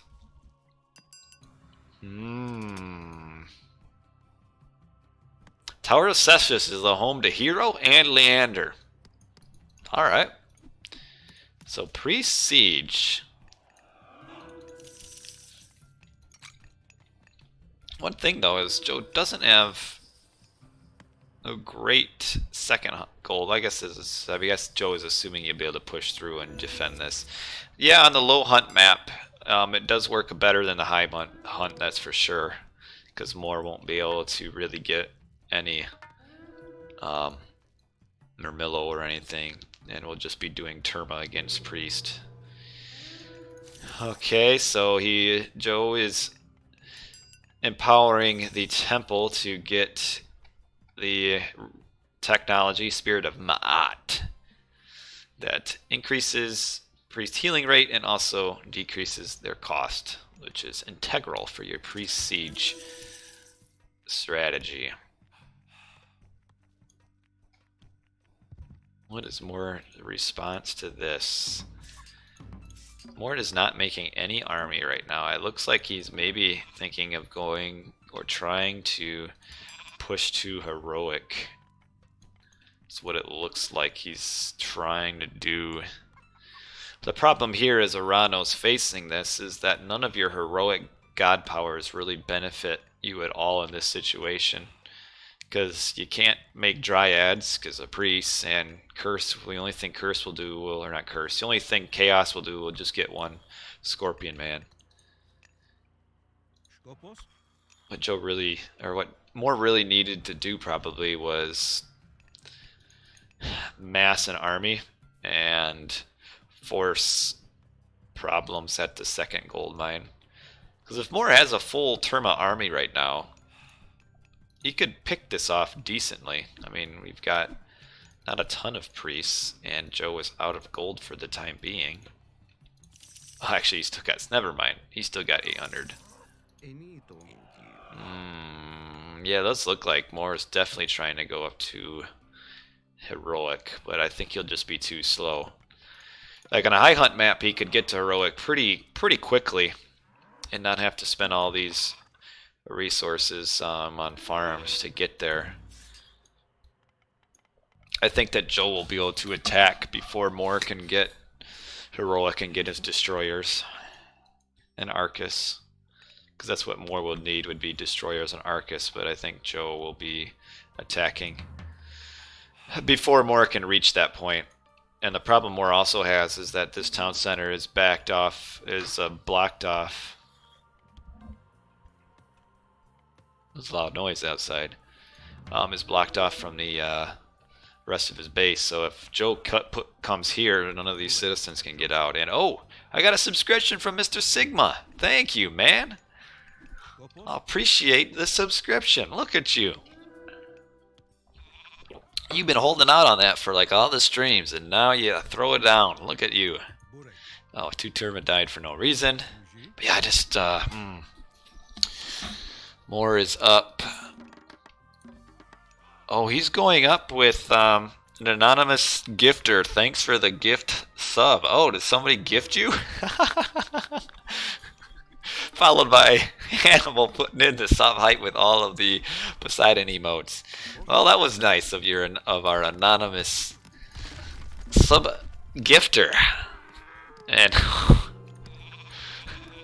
I actually didn't see if anything killed this, but oh, here comes the ancestors. Eclipse. Up Hyperion. There's just nothing to chaos, though. I mean, well, he can't do it anyway. Look at all of these priests. In a high hunt map, Moore advances a little bit faster than this. On a low hunt, this is rough. Like your Satyr, you get no value out of that. And all of his citizens here, because he didn't quite chop this tree in time, will die. He's getting some damage in on the towers. But he actually, if he managed these a little better, probably could have killed the towers more effectively. He was getting his fortress in, but yeah, without the we got 47. Yeah, not enough. Can't get out. Can't get out more. 4 citizens dead. All these military buildings dead. 6 farms that he's, or 3 farms, 600 wood that he's got down there. Does that some Cantarius? Yeah, I think Joe has this too. The problem is more put too much down here. Like the attack blew 4 citizens and 3 farms. And like if Moore has these farms, and what did he use chaos on? Nothing. I think more thought chaos would work on priests or siege or something. It didn't work on anything. Wherever more used chaos on, it didn't do anything. Does more have armory upgrades? Nope. The old guy relic would improve your APM by 20. I could use that relic. Yeah, what did he chaos? Like, nothing. The only thing he could chaos. Oh, the bear! I thought we were going to see a bear death kill there.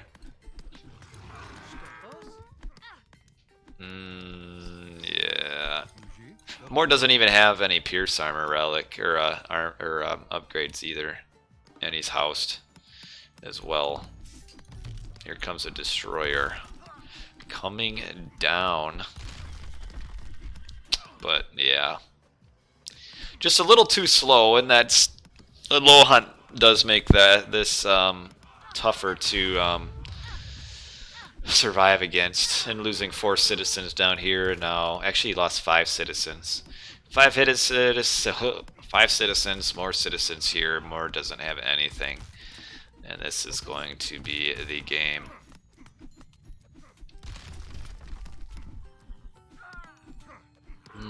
Five citizens, yeah. Yeah. So just a little too slow. Like if more is a minute and a half, 2 minutes faster, probably do a little better here. Oh, now they can get through. He finally chopped that tree. But just a little too slow. Oh, here's the chaos. So more chaos to Scorpion Man, which is killing the other Scorpion Man.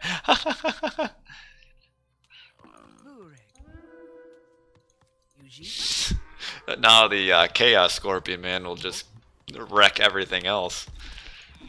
Yeah, I don't know. I don't think so, even if he would have survived his vills down here. The map itself, he was just a little too slow. He just needed a little more hunt. This Chaos Scorpion Man.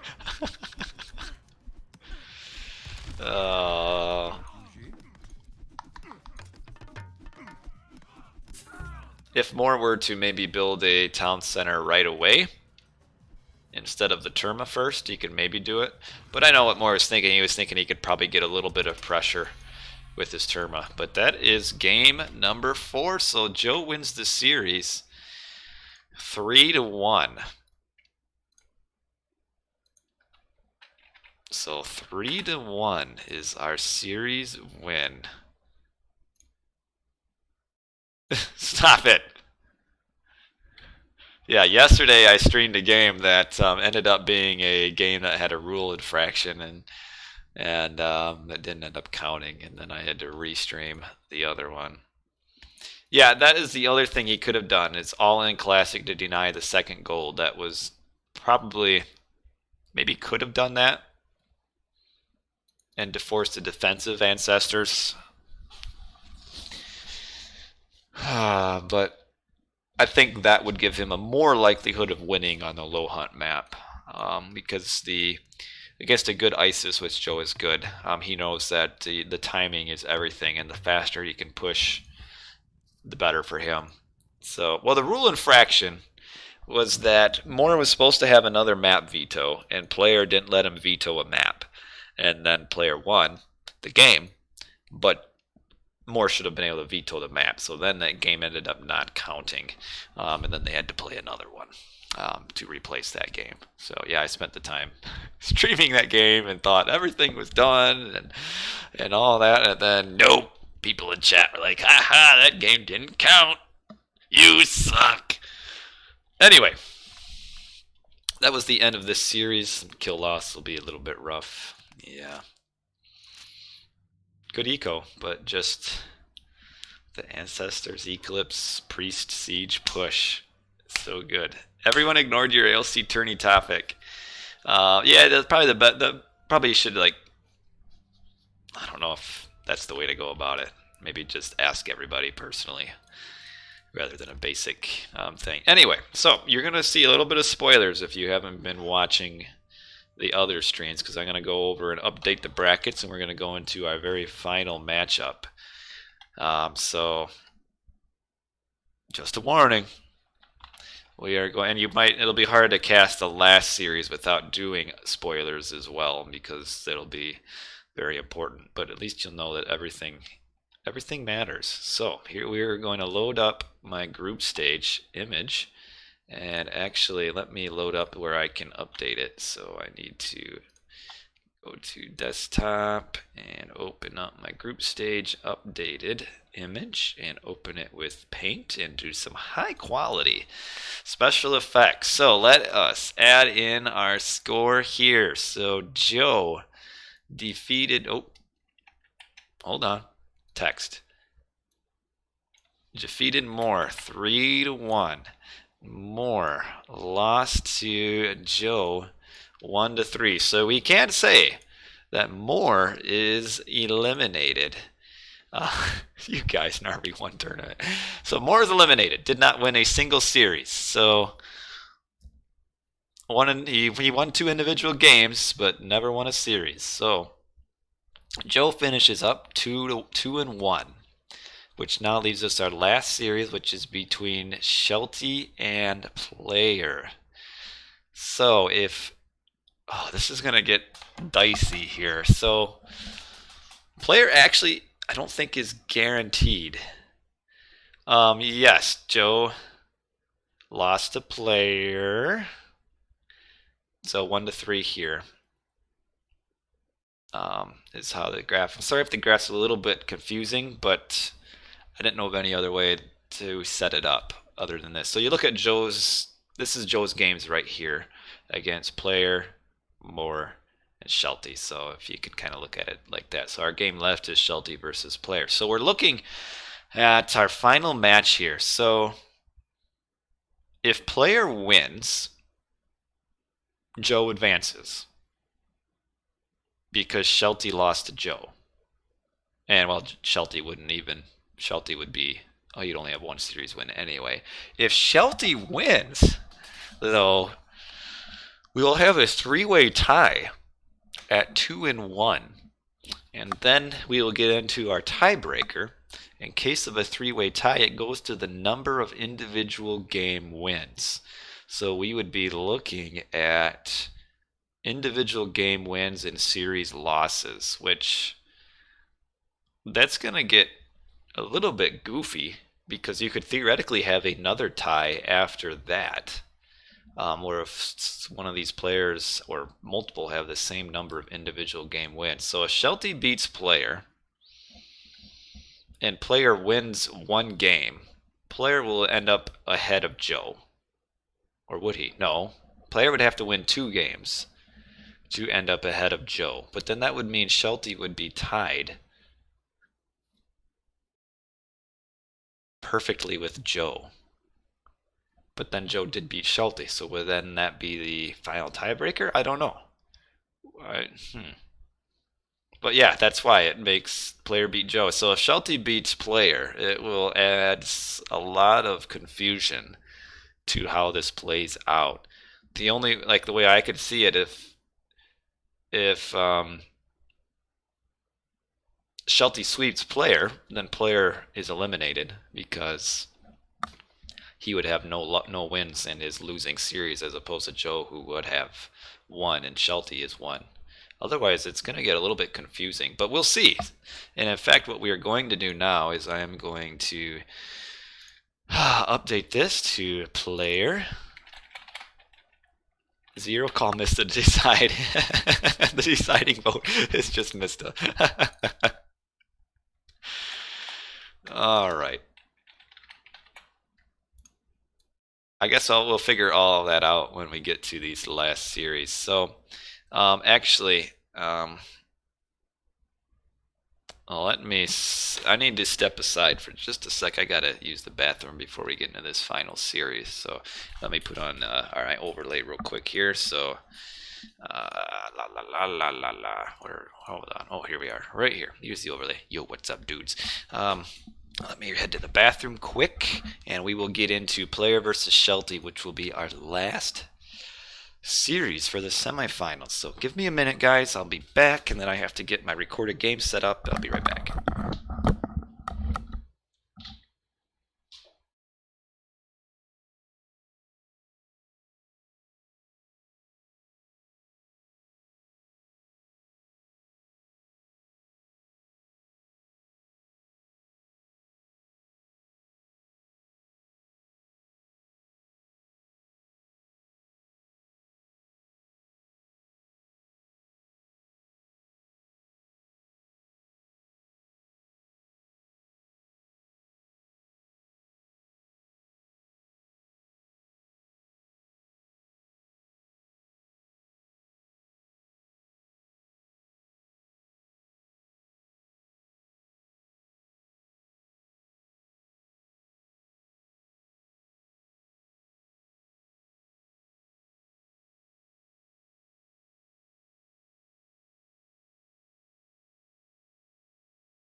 Where's JJ? No, I had to take a potty break.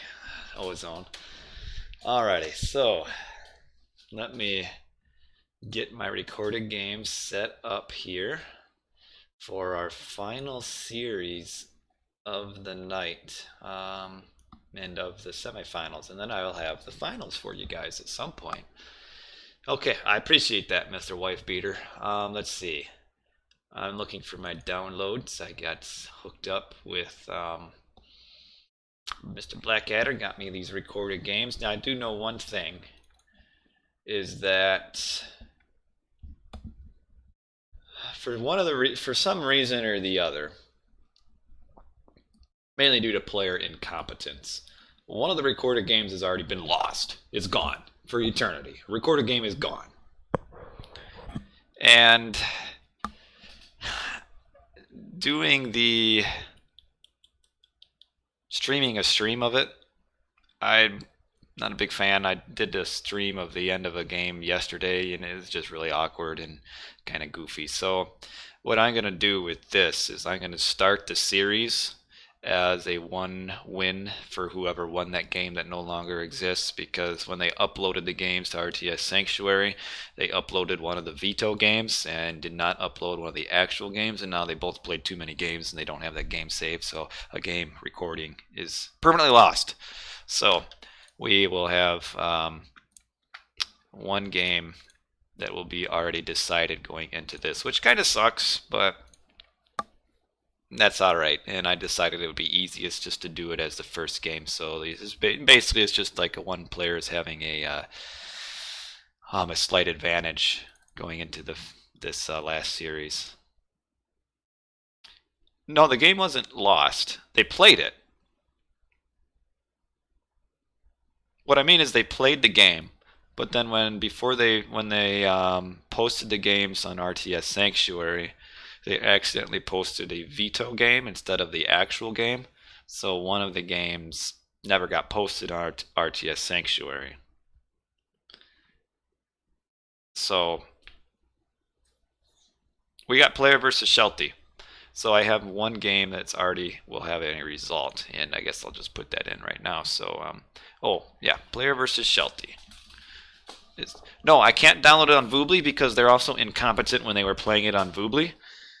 And no, it's not the final. It's the very last group stage game, which is actually very important. I guess maybe you missed my little thing here. Is that if Shelty loses, he's out and Joe wins. If Shelty wins, we have a three-way tie. It's going to get goofy. Yeah, I can stream a stream of someone else streaming the live stream, like a third, yeah. But I see what you did there. I can't download it from Voobly because of those clowns when they were playing, is that they didn't exit the game after each game, so they only uploaded one game onto Voobly. Like they were playing, there's a way you can play that just uploads every game to Voobly, but if you don't close out of the game after every match, it only uploads one game. So there's only one game of the series on Voobly. So yeah, they sucked. Useless. But we're ready. So let me change over to my recorded game overlay off of my fancy overlay here. I was kind of proud of this when I made it, by the way. I used all the in-game textures to make this. So, and then I edited game files to change Son of Osiris's name to Colonel JJ and gave him all this attack and everything. And edited the game. So it was the first game. So who got the win? Well, you're about to find out. Possible watch this. What am I supposed to watch? I'm waiting.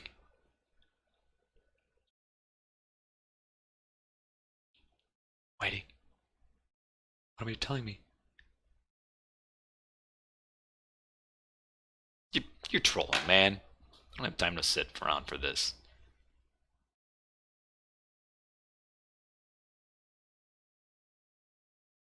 Okay, what am I watching here?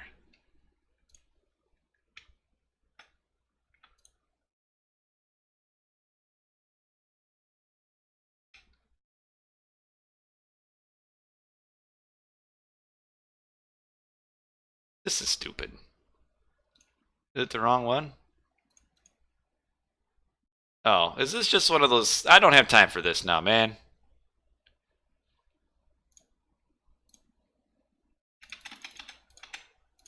Now you got my chat overlay messed up too. Anyway, you're ruining the mood.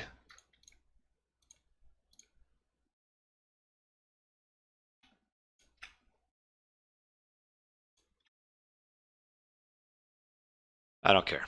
I'm worried about games here, and everybody else is. But yeah, I saw the cinematic, and one of them was all right. But whatever.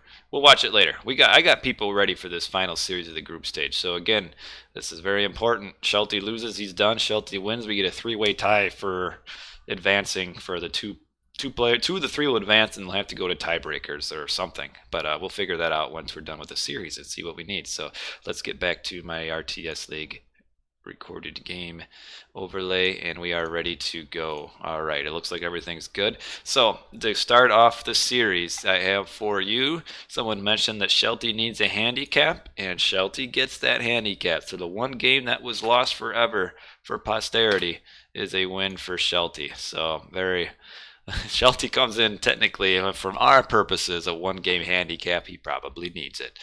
The game was actually played, but the recorded game lost. So Shelty with a 1-0 lead right here. Game 1, Shelty wins. So we will now go to game 2. Probably seeing Zeus versus maybe, I don't know what Shelty, maybe Shelty would do Loki.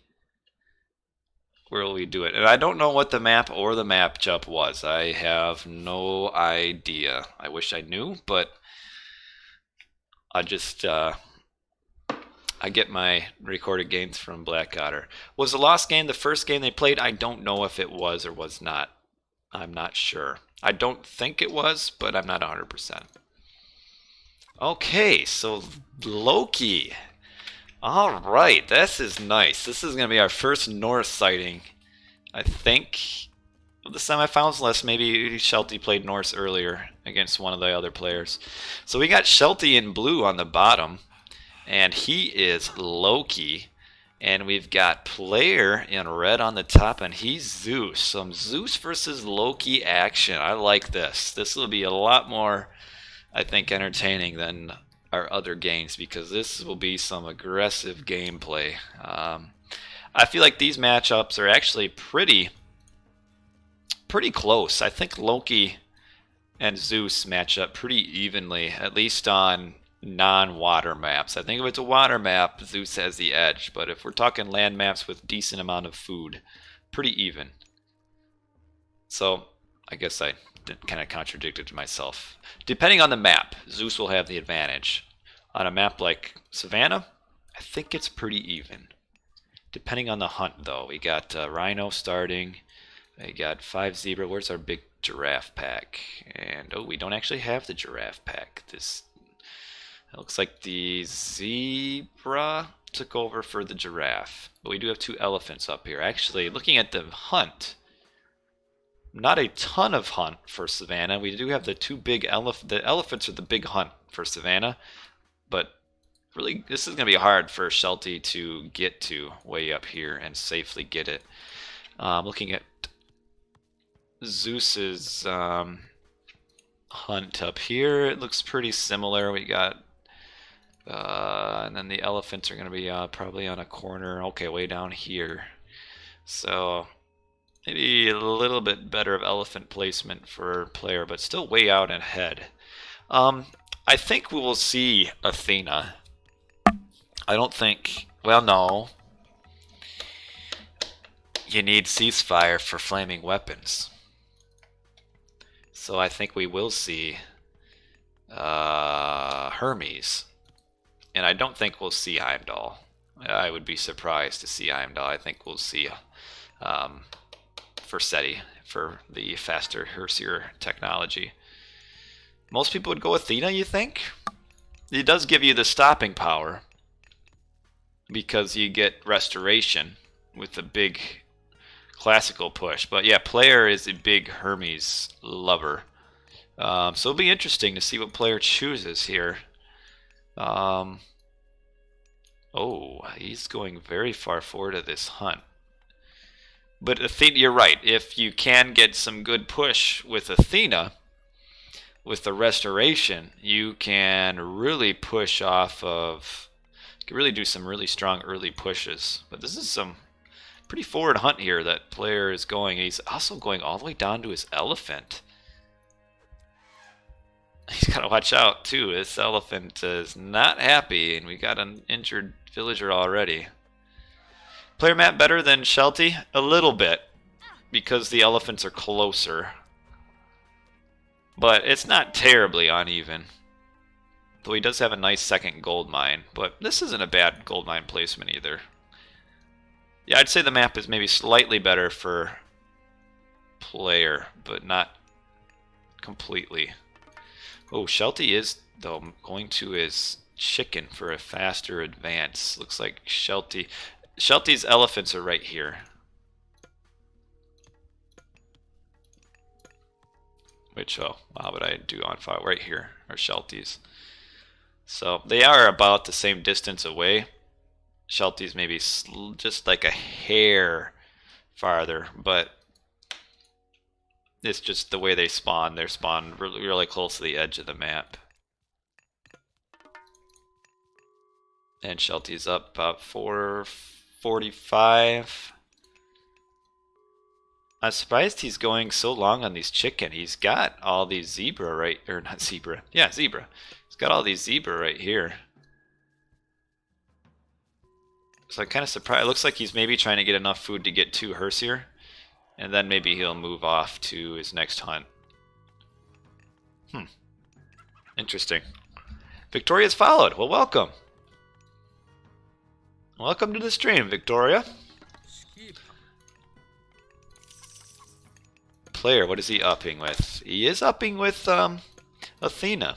So no ceasefire. And oh, getting the early wall on his hunt here. And I don't think Shelty ever scouted that. No, he didn't. He does know about this. So Shelty will be able to push. Oh, watch out. We'll be able to push player off with this. But here comes the question. Will Shelty think to look for the secondary hunt? I think he might not. Shelty might think this is all of player's hunt. Player deleted the granary so that Shelty doesn't get the favor from it. Shelty might not go far enough down to find this. And as I say it, oh, he's sending an Ulfsark down. He is going to find the hunt. Yeah. He sees the wall. You should assume there's a wall here for a reason. And here is, okay, these Hersier should immediately come back down here. Oh, but player sent the... Oh, player is doing a little bit of a trick down here. Sending his vills down. Well, man. Oh, it's so close. He was like a fraction away. Oh, right. Like this far. Like a... Oh, wow. Oh, this troll, though. Wow. That was like as close as it could have been. Shoo. That's big, too, because if Shelty sees that, wow. I mean, still a lot of idle time, so, like, not awesome for player. But still, if he could kill those vills, that's definitely in Shelty's favor. Shelty is at the hunt, and as we do hear all of the Hersier getting retrained, and Shelty's next thing he wants to get is 300 wood to get his Hersier technology. And where's player? No, it wasn't unnatural for Shelty to come down here because the villagers were missing. So he wanted to check and see if they went here, but he was just out of line of sight. Player needs to be careful with this. Yes, Loki versus Zeus. I like this matchup. Hard, though, for the Hersier to get us around before they have the speed boost, though. Like right now, he needs to retreat. And the key will be running a Hersier before it gets... Oh, Odysseus will finish it. Yep.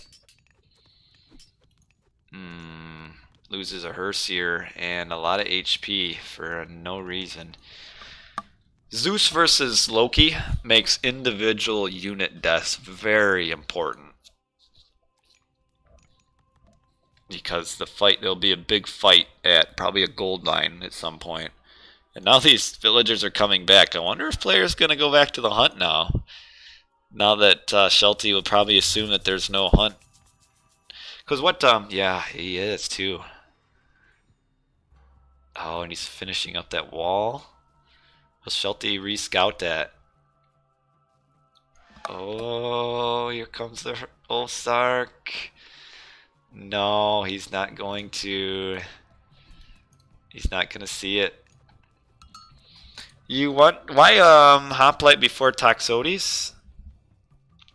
I think they are kind of simultaneous. So it looks like he is doing double hoplite. The problem with Toxotes though is that they can't hit Herseer when they're moving. So you do need a meat shield to slow the Herseer down so the Toxotes can hit. I think that you do need double. Oh, did get a kill here. What was that villager doing? Oh, she was trying to wall, but got confused. You think one tox is useless, so you think he needs two. I don't know. See, I'm not necessarily an expert at this. Oh, bad unit placement there, though. But I can warp into the tower.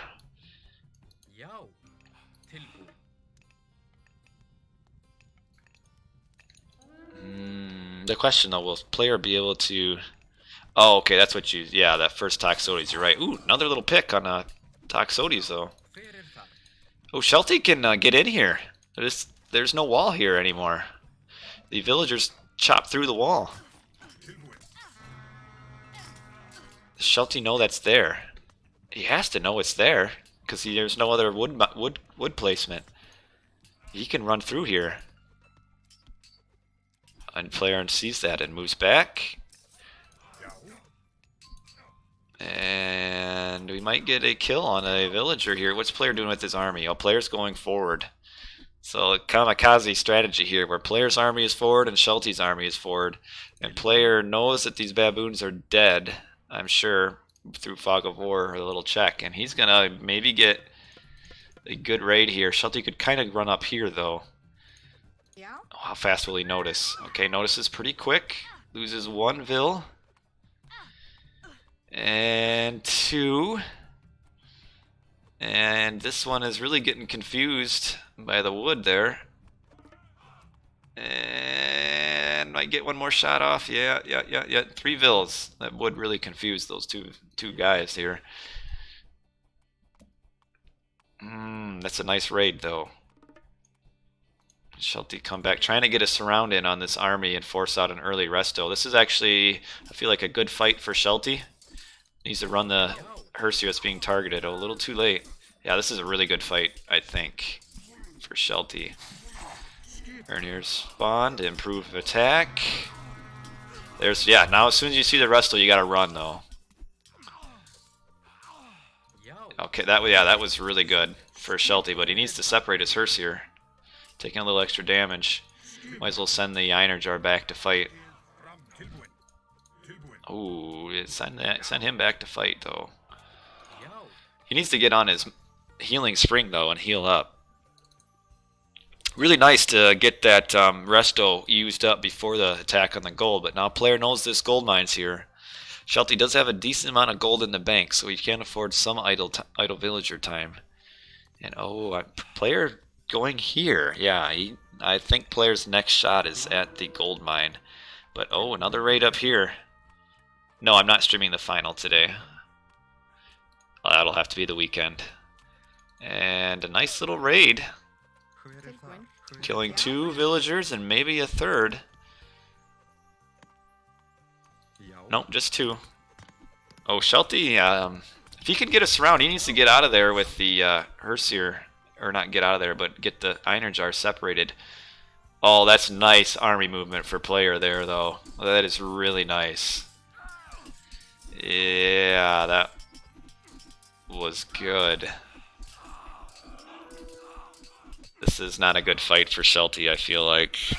Though it's, well, it's still going, but I think with Shelty losing his hunt, he won't be able to reproduce his army. and players killing enough army to make this fight worth it for him. Needs to kill. Okay. That fight went as good for player as it could have. Because player there was out of position, and Shelty had a severe army advantage, but player's positioning, getting up against that forest there, turned a bit of a rough fight for him into a pretty even one. And I feel like with player killing so many units, it's worth it for him because of the villagers that he's also killed. So that player should have a better economy to the point where he can replenish his army faster than Shelty can. Because Shelty is almost out of hunt. I mean, he's eating monkeys, which are really inefficient. And player is still hunting up here. Can he? And I think he's got enough of an army here. Not many Toxotes, though. Yeah, he's going to have to go back because he doesn't have enough Toxotes for all the throwing axemen. Still very close, though. This game is very close. I think player might end up having to... Oh... Okay, yeah, player will probably have to move off of this goal. This eco upgrades. Player has all of the first line. Shelty has nothing other than hunting dogs. Nice split there. Player a little bit slow to move his villies, and did lose 2 vills. So a nice little counter raid there for Shelty. And Shelty, oh, will he have enough food? He's trying to age up with the food that he has. And he's making, that's why he's only making dwarves. But I don't know if this giraffe and gazelle, Shelty needs to get enough food off of this giraffe and there's no giraffe, out of the gazelle and zebra. 150 and what is it? He'll have enough with these two to get to heroic age. And then what Shelty will want to do to do a flaming weapons push on this gold mine back here. Kind of surprised Shelty is being this far forward with his army though, because now he almost just needs to sit back and wait for... Herseer really got stuck there. What Shelty should do is wall this off, this gold mine, and then attack here, because he knows player is going to be at that gold mine. A little bit of idleness now, so like now Shelty has completely used up all of the natural hunt down here and has to go probably to these berries. Whew. Shelty could get a little bit of attack, yeah, could pick off a unit or 2. And he's going to find out that there's a wall here. Yeah, player is double walling because he knows that Shelty's power now is the flaming weapons fight. So he's double walling to prevent the flaming weapons fight. What player wants is Shelty to use flaming weapons here before killing the walls. So that's why he's being so aggressive. And Shelty needs to be careful. This, I would say, is not a good fight for him to take. He is... Oh, okay, so he is up now. And the immediate flaming weapons, but that's not... Player can run straight through walls, though. But a little bit of miss... Okay, okay. I feel like the Herseer should not have come up here. The Herseer should have gone down here and tried to come down here and get a raid on the gold mine. Because Shelty has to know this gold mine's empty. So this push right here with his flaming weapons is not accomplishing much. He needed to send his Herseer all down here. And which, while they're actually making, just these 2 are making idle villagers anyway. Oh, this is a little too ham, I think. I think this is too ham for Shelty. He won't kill the town center. Maybe he will. Where's player's army? There it is. Okay, maybe he will kill the town center. Took a player a while to get up here, but he's losing his army and he's gonna have nothing. Oh, he won't. Ooh, that was a big throw by Shelty. Flaming weapons just runs out, and now Shelty's lost a lot of his military on a fight that didn't work. We have a bolt in the board down there.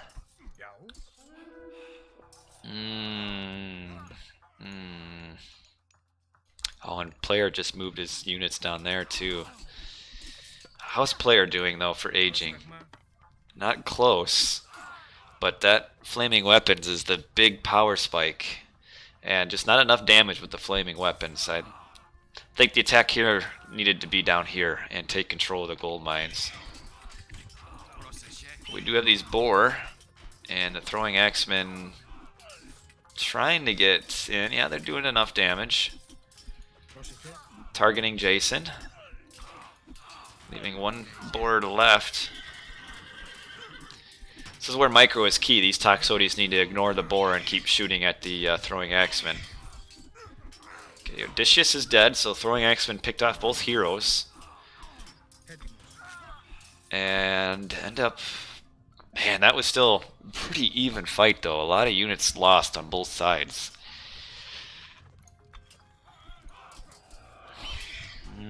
Keeps fighting though. I don't think... Yeah, he needs to go back at this point. Too many Toxotes and not enough of an army to kill this. Split with some Hippicons? Maybe. Wouldn't be a terrible idea, I don't think, at this point. Hippicons do really well. But yeah, Shelty can't be fighting. But I don't know if Shelty has the resources on the map to age up. Because there's not enough hunt. Oh, he did find these elephant though. I was wondering if he was gonna find the elephant, but yeah, right now all these Toxotes really kind of counter Shelty's army pretty heavily. Shelty better Loki than Hero? I'd say probably yes.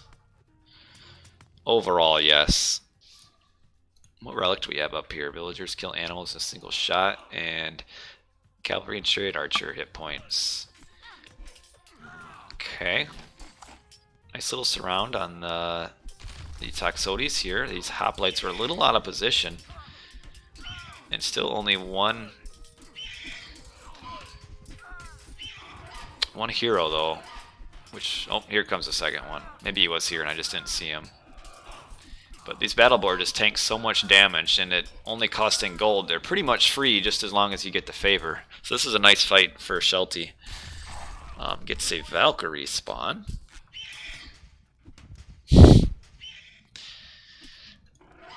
The battle boar special, kind of interesting how it works and throwing the units. If you actually get your battle boar like positioned really good, it can, like for this case, could potentially throw Toxotes if you get the battle boar behind and get them right into the middle of the Loki army there. Shelty really wanting to push through and get to the gold mine. But I don't know if once soon as his... Yeah, this is still a good fight for Shelty. These battle boars still got a ton of hit points. Player just does he does have the hero upgrade for stronger heroes. Boy, player I think stopped army production for a little bit, trying to get up to heroic, and yeah, he is up heroic now with has bronze, but he doesn't have the military to use bronze, but Shelty can't push through. So this game's still very close. I think I would give the advantage to player at this point. Shelty on this gold mine here. How's his economy upgrades? Ooh, see, this is what's hurting, is he only has one economy upgrade. Well, he does have husbandry as well, but no plow, no hand axe, and we look at all of these villagers that could use hand axe. Shelty knows this is here. I think maybe he's going to try to grab a town center, maybe? No. Looks like he's going to try to go up and maybe sell wood. I almost think he needs to...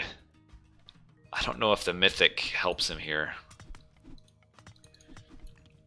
It'd almost be better to... Yeah, he's got to move off. Player knows that he can push once you get the Hippaspis or Hippaspis. He can push pretty well, and oh wow, he breaks this wall and then just runs away. Shelty might find himself kind of hurting for gold, and he is aging up with hell. Nice thing he can do though, as soon as these elephants are done, he can just get his gold there. Oh, he's trying to go up to this gold mine. Where is player's army? Right here. I think player will assume to go back up here next. Yeah, he's got this Toxote coming over to check. So, going up with hell, the Nidhogg will help, because Shelty does only have, or player does only have the one hero, but hell is still a ways away, only 50%, so another 45 seconds, I think.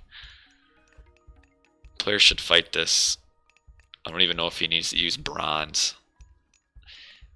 If he can target the hearse here with his Toxotes, this Hydra will live for a long time. But, oh, got his army a little out of position, though, valuing the ox cart. Yeah, he's going to have to retreat now.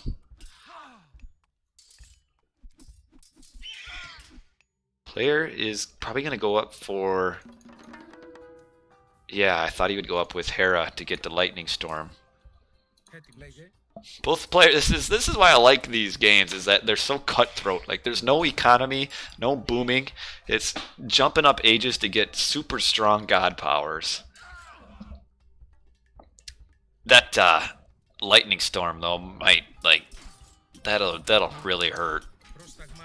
Kind of surprised. Oh, we got the, oh, now we the bronze. And then we have, okay, the Nidhogg being used up here to prevent the town center.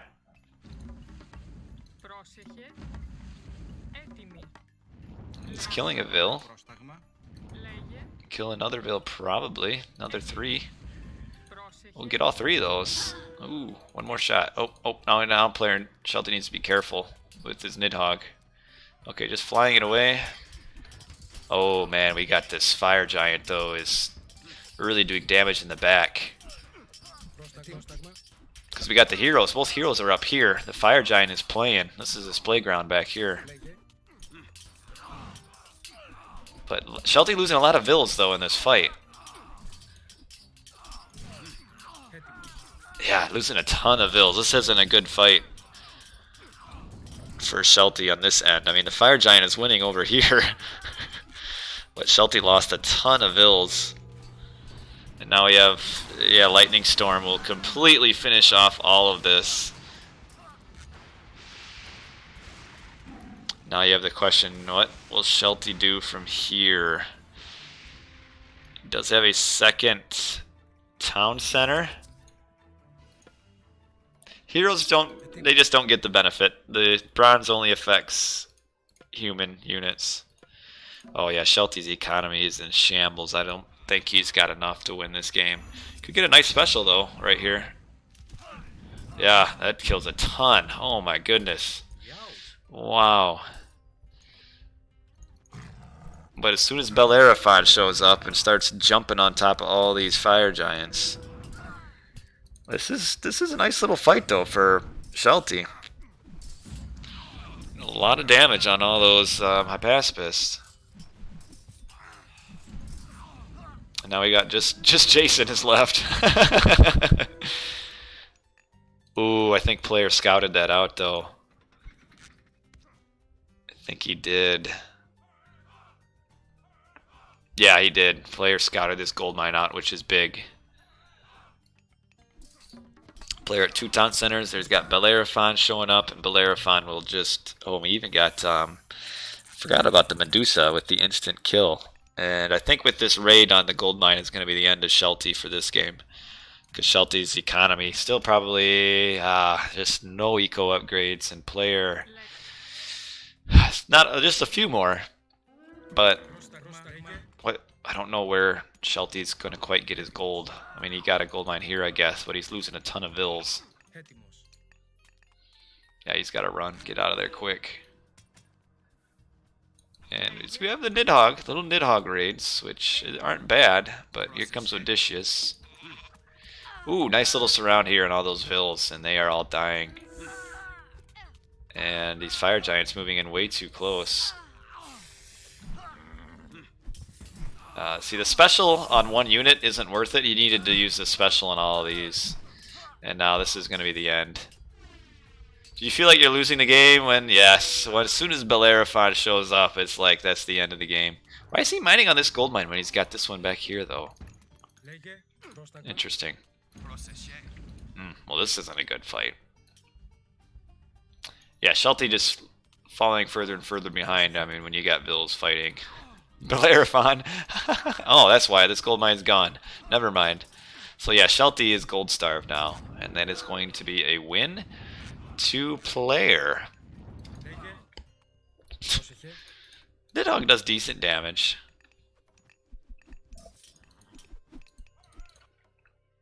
Helps with the patch gave him a little bit more speed. Before he just didn't have quite enough speed to be useful. But yeah, that's game. So close game. Shelty just didn't do enough damage with the flaming weapons and threw away a little too much at this town center.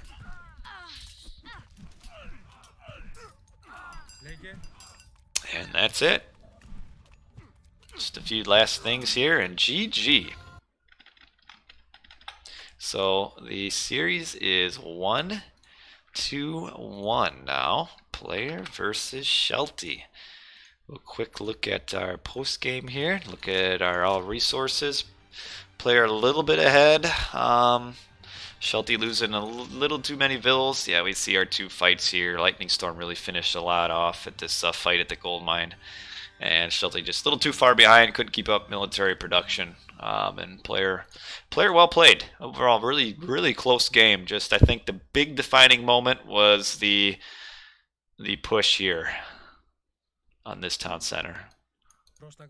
And no, Ozone, this is not the finals, man. Or you just, I think you know that. Alright, so game 3. Loki Zeus on Ghost Lake. Ghost Lake is one of those maps that can be low hunt or kind of high hunt. I'm seeing, though, just one starting Aurochs, so that's not a good sign for our Loki to start off with. And we will do the Fog of War to see that we have just one pack of second hunt. So this is a very low hunt because the hunt can vary quite a bit. You can get 2 starting packs of either Aurochs or Boar, and they can be all the way as high as 3. So you could get 6 starting Boar or Aurochs, and in this case, 1.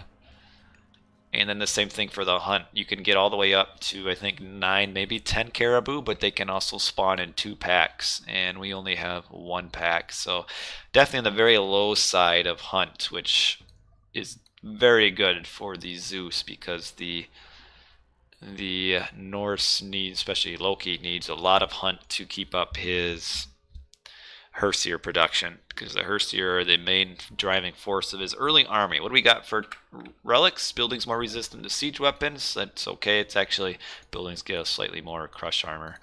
And then villagers gather wood and gold a little bit faster. That's a nice little relic.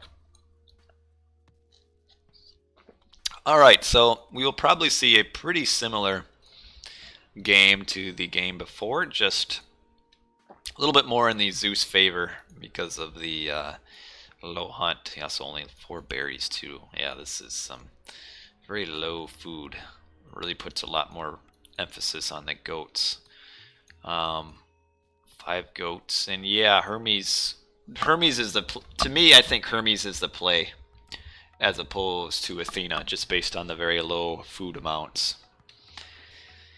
And that is a little bit of what map knowledge is important when you're seeing, okay, 1 Aurochs and we only have 1 starting hunt, and then you see, okay, it's only 1 secondary pack of hunt. Should tell you as the player, this is a low hunt Ghost Lake, and play accordingly. So I think we'll see player going up Hermes.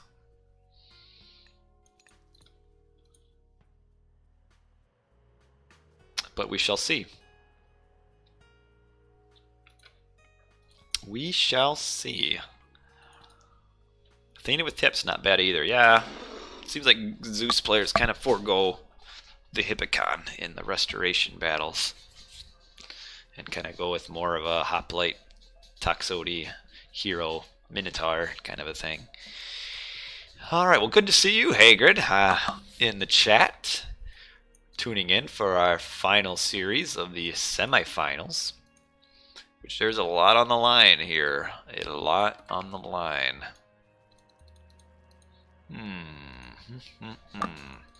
So Shelty's going to have to play this a little bit differently. Because of the less hunt. We'll probably see not as... He might end up even do a second town center in classical, because he's just not going to have enough food to get Herseer production and age up to age 3, I feel like. I mean, he's got a decent number of goats, 8 goats, but players got 7. That means there must be another one. Yeah, there's 8. So actually perfectly split the goats. They each got 8 goats. So very, very generous of them to be equal in this. So do we have any age ups yet? Not yet. Not yet. Shelty a little bit to go still. But yeah, once this hunt's done, Shelty has no more hunt. We'll go to the berries next and then all of his goats. Is low food you like Minotaur Tox? Trying to look at the... Okay, yeah, both will be advancing pretty quick. We do have 2 starting gold mines too, which does make, for example, the Athena restoration push not as important, because you can't use that on a second gold mine as well, because the Loki will be able to sit in the base. So yeah, we got 20% up with Forseti, and ooh, he is going up with Athena. That's a bit of a surprise. I would have thought we'd see Hermes here, because even the double gold mine is, to me, even a less of a reason to go Athena. But as I say, there is a reason, and more than one, that I'm not playing in these semifinals. The key to kill Shelty is Athena. Well, we'll see. We'll see what happens on this game. There's a scout here, but by the time any attack comes, it won't matter. Okay, so player did get that relic for better villager gather wood and gold faster. Shelty is up first, getting his Herseer. He's definitely playing a lot more defensive. I'm not going forward with his starting Herseer this game. You'll definitely, I think, see more throwing axemen early on as opposed to Herseer. Does Shelty have... Did he use his spy yet? Okay, he just used it on Jason. We've got the first building is a military academy, so hoplites will be first to come out.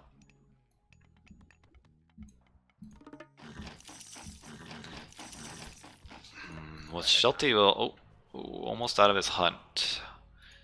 I think he'd want to get husbandry soon to fatten his goats up a little bit faster. What he needs to probably get is technology first to get those Herseer running. But he doesn't have the favor either, though, so he doesn't even have the favor to get it. Yeah, if I were Shelty, I'd be getting probably getting husbandry right now. And pickaxe too, I think would be worth it. Because he doesn't have the favor yet to get Hall of Thanes. And player, okay, here comes the archery range. So player will play this pretty much the same as he did last game, it looks like. Walling a little bit here to get protection. The pressure on this gold mine doesn't really matter because player can just fall back to this one, which is really well protected.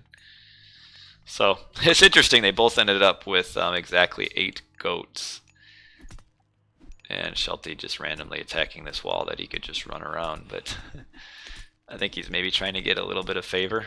Yeah, that's what he was doing. He attacked it to get his favor. So the way the favor gathering works for Norse is that each building Well, first, Hersier automatically generate favor, though that might only be for Loki, but I think it's for everyone. But you get favor as you attack buildings. Each building or unit has like a bounty, and as you work towards killing the hit points, you get a portion of that bounty. But walls don't give favor, so they don't have a bounty then. So he's just getting his favor through the slow trickle. And player, that's why you see player deleting that granary, is that he doesn't want to give the favor to Shelty. So this game will be probably a more defensive, I think. Because of the 2 gold mines in the base, it's going to be harder to do much. Shelty still does not have pickaxe or husbandry.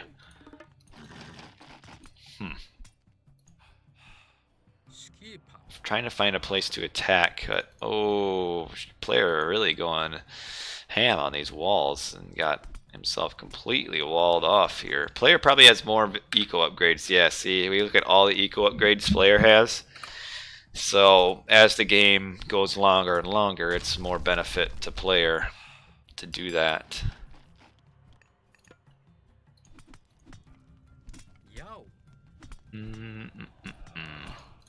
So I don't even think, now that you mention that, I don't even know if the walls will help get a myth unit either.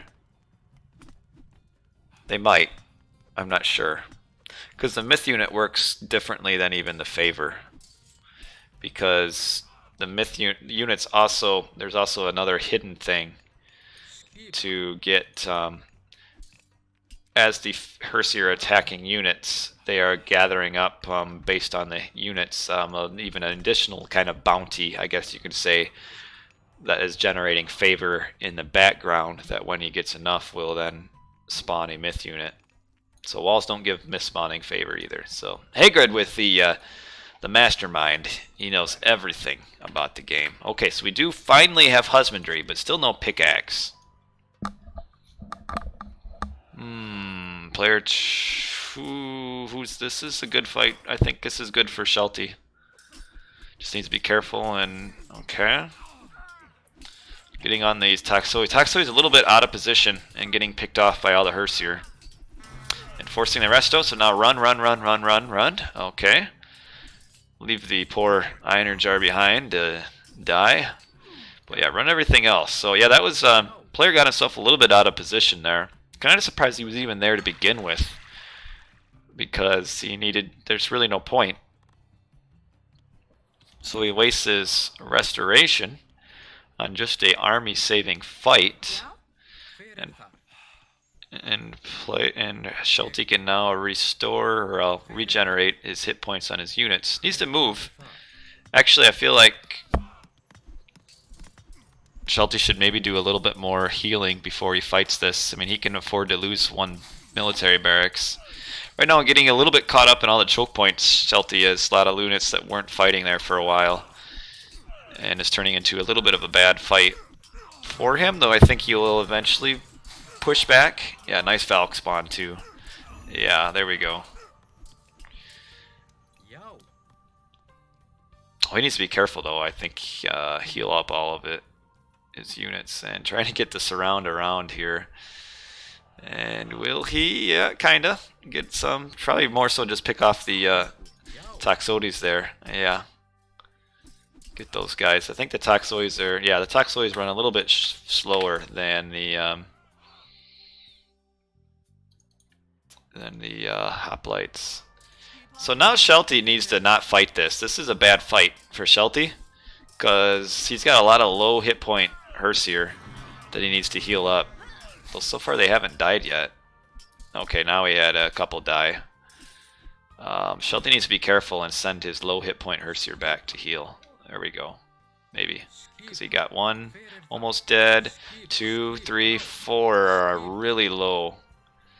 And he's got 2 sending back, and he's sending 2 more back. There we go. I like that. Value your healing spring. And that's what Shelty's doing. Oh, the healing spring. No, it's a really good god power. You just have to, yeah, it takes skill, a pretty good amount of skill to use it effectively though. But yeah, to send these 4 back, I mean, what's the heal rate? Haggard, do you know off the top of your head? Ooh, getting a town center, okay. So he knows he's not going to be aging up soon, so not a bad idea. Oh, he's running a little too far. I would have kept him there. 1 HP a second? I think it... Are you sure? I think it's a little more than that.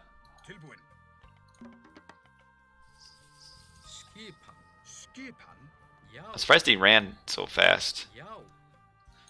Yeah, 4 HP a second, I think that maybe is a little too strong.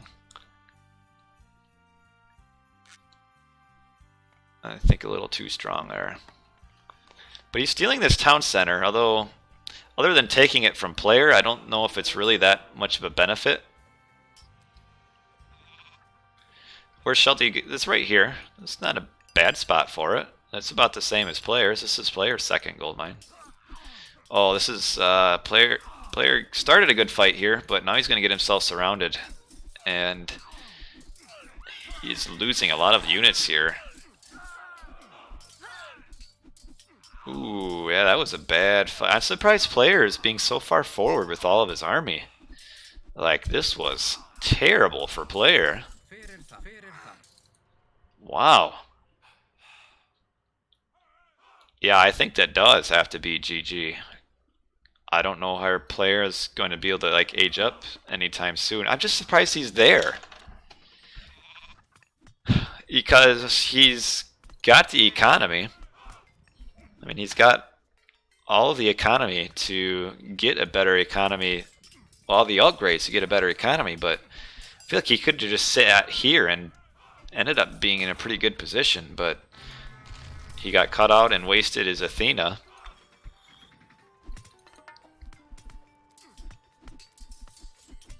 And then got caught out again and lost his entire army. Kills the Iron Jar, but I think probably at this point Shelty can just push through.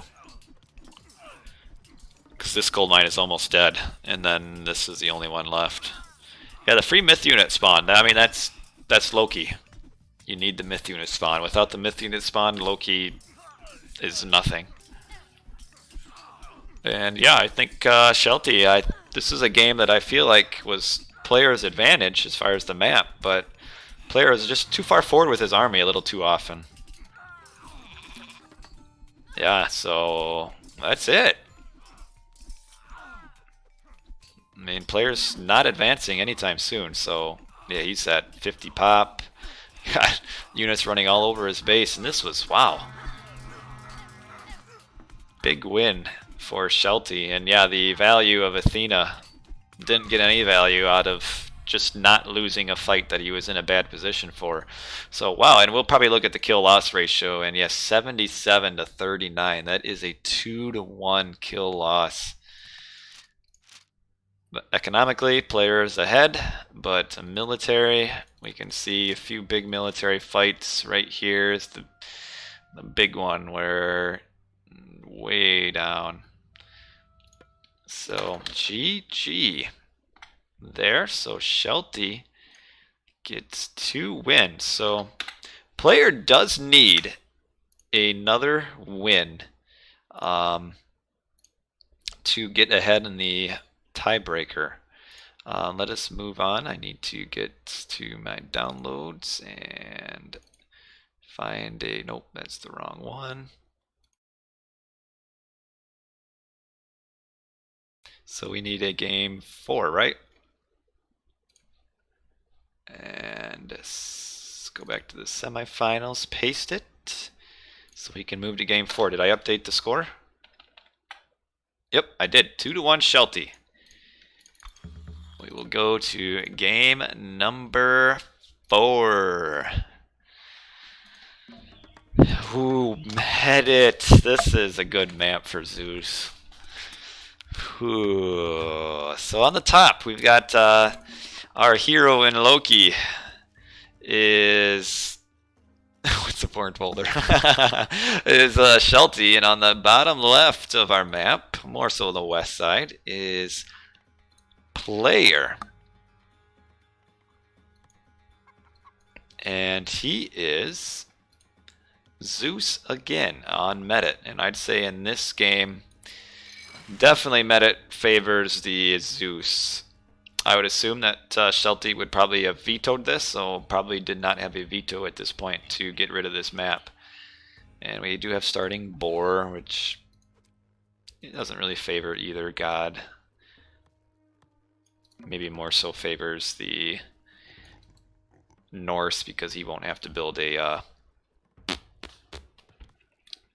ox cart. He could actually use the boar. He could send his wood here and then hunt with the boar right here, which is maybe what he'll do. Town center, so meta is 50% chance of one town center for each player spawning within range of water, and neither are, so makes water just slightly less important late game, but obviously early game water very important in a 1v1. If you lose the water, you'll probably lose the game. Player does have this gold mine blocked off by the forest. Shelty's second is right here, but player does have another gold mine here, which is kind of nestled behind this town center. Though this town center does protect this gold mine as well. Fish is usually pretty evenly spread out. Just kind of get a couple, really, kind of almost always spawns in like 3 lines. You get a line across your front of your water. So this is player's line here, and then you just get a line right through the middle, kind of fish. Relics. Villagers are cheaper. And Odin's Spear, which increases the attack of hoplites, Ulsarks, specifically for this matchup. Oh, idle villager time, and now he's going down to the boar. 3 boats out to players 4. Well, now he's got his... Oh no, he's got 5 boats. Never mind, I missed this one on the bottom. So hope to see some Hydra and Scylla. I think you might. I think maybe you might see player doing that. So player will probably go Athena on this because restoration on boats is just so huge. You get definitely a lot more benefit out of that than you do from a ceasefire. Okay, yeah, I'm gonna say, gotta be careful with your Vil. Run into the wrong side of the wood line there. Actually, there's a hole in this wood here.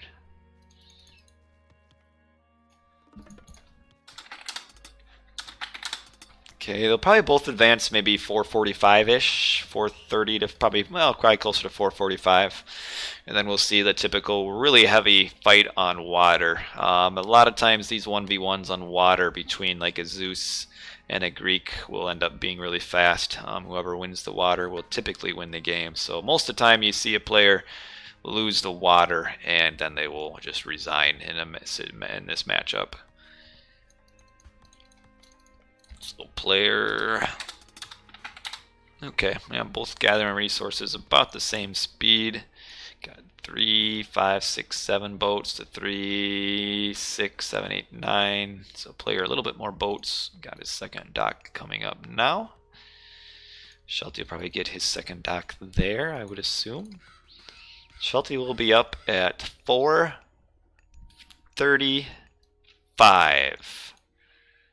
And player up a little bit faster, about 5 seconds faster. Heimdall for Loki, I don't think you get a lot of benefit out of the Heimdall. But even in this early matchup, you don't really get a lot out of Forseti either. That's kind of what hurts Loki a little bit. Not having the forest fire is you don't have nearly as much of... Yeah, I mean, neither your god powers really help on the early water fight. So that's what hurts Loki a bit on Medit. Is just no god power that really helps out. So player has a really good micro.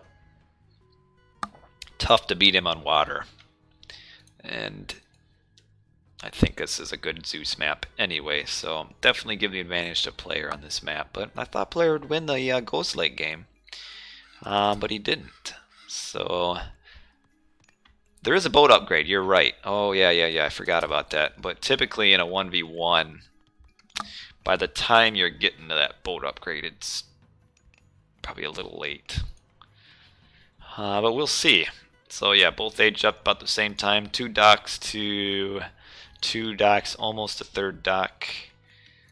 And we'll just see. It'll come down to who's got the better micro for this. And so the boats are exact same stats, except Greek get +2 range, and the Norse get an additional, I think, 0.5 attack. It's either 0.5 or a full 1, but I think it's a 0.5 attack. So that is the only difference between the two boats. So the 0.5 attack, the boats do shoot 3 arrows at a time, I think. Yeah, so it's kind of a 1.5 technically. If all arrows hit, though, that's the one thing. But player has restoration, and Shelty does not. So Shelty will really have to outplay player. So then you start seeing the dance of the boats, which so far Shelty's slightly ahead with that early dance.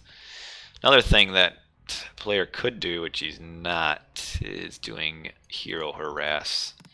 But he's not doing that. He's actually valuing getting that relic for, I think that was the cheaper villagers at 5 food cheaper.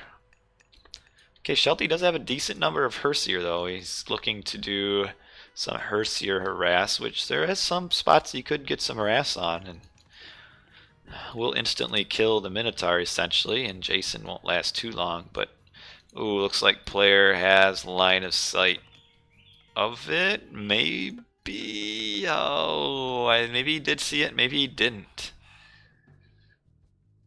Player looking to be aggressive. Player needs to use the hit and run capabilities, having that additional 2 attack or 2 range. You need to get your little hit and runs. So healing spring used to heal up the partially injured boats. What else are you gonna really use it for? And now we're having the push come in. This is the all-telling push. Get those fishing boats garrisoned. Try to be careful and not chase boats. This boat almost dead. Oh. Okay, got a boat. Player will probably be using a resto soon. Probably waiting to get a few more boats lowered. Nope, he's gonna back up. Oh, Shelty needs to get this damage. He can do a lot of damage right here. In fact, there's 2 low boats. Oh, got our boat fight coming back up. Player getting a nice pick off on that boat. So Shelty responds with one of his own. Okay, so if player notices the blue, and yeah, he has noticed, and he's coming back. But Shelty can come in here and get a pick off. So player should probably use this time to attack, I think, on water. Because he's going to be falling behind on boats soon. Okay, oh, got that last boat. But Shelty probably should have followed these vills down, as opposed to just fighting. And restoration's probably coming up soon. Restoration? Okay, it's almost like I casted it.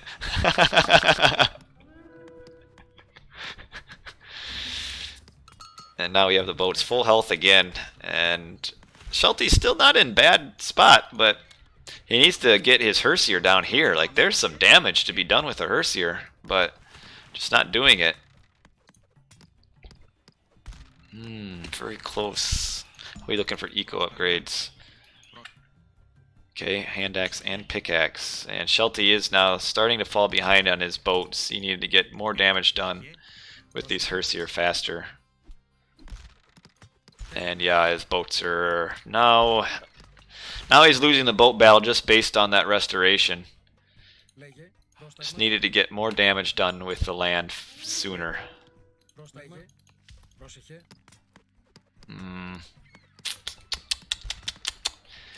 Yeah, and once you get that heavy loss on water, it's hard to come back.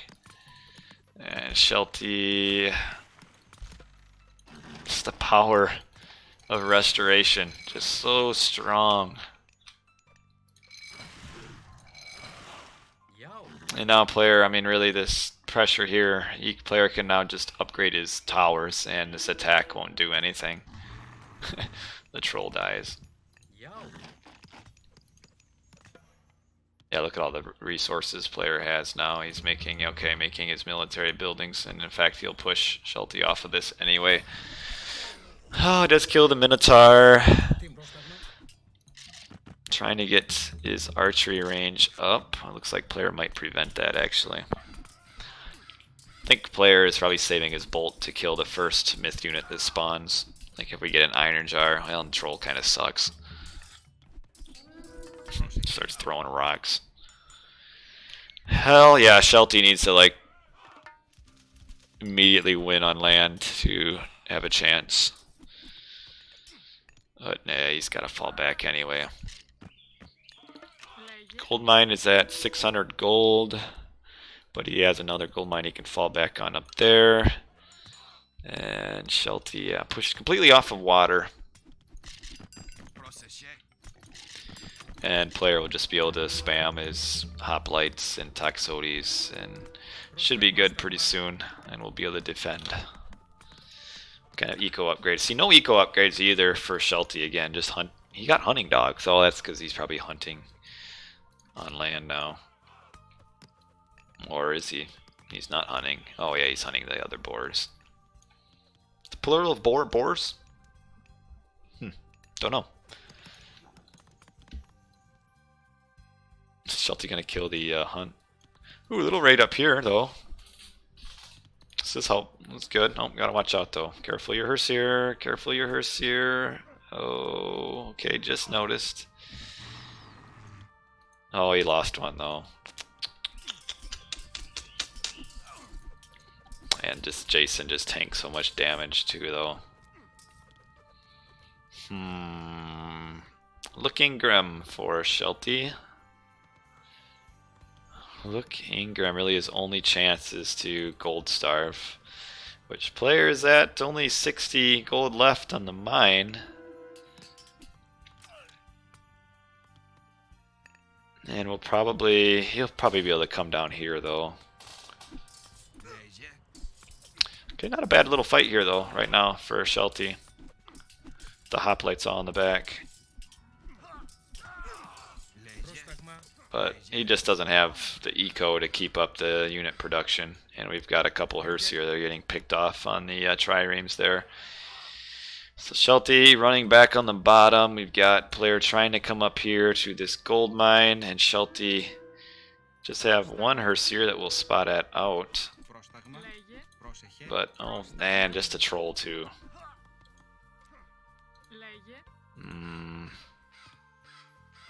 Yeah, I don't think he's going to be able to gold block. Troll. Is he going to get a toss on that? Aha! Got him! But yeah, this army just too strong. So, player will just run down here and go to this gold mine and he'll be good. And Shelty won't be able to stop the gold mine, and with no water and no pressure on land, that'll be the game. And we will be 2-2 in a very quick game. Alright, so what that does for player, though, is that gets him above Joe in a tiebreaker. So even if player loses, I think he'll advance. So 2-2. And we will go to game number 3. Downloads. And nope, that's the wrong one. And get our final game of the series. Game 5. So if Shelty loses this, he does not advance to the finals. Joe will advance. If Shelty wins, him and Joe, I don't know how that'll work. I'm not sure how this tiebreaker is going to work. I'm going to have to look at it and see. They might have to make up a rule or something. Odin and Zeus. Oh, so Shelty changes to Odin.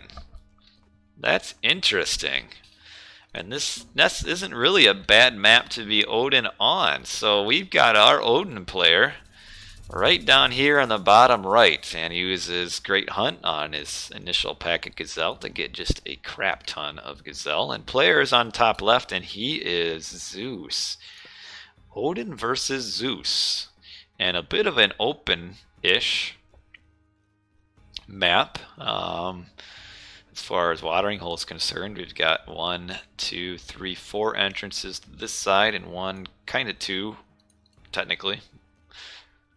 3, maybe, if you want to consider that, entrances to the north side.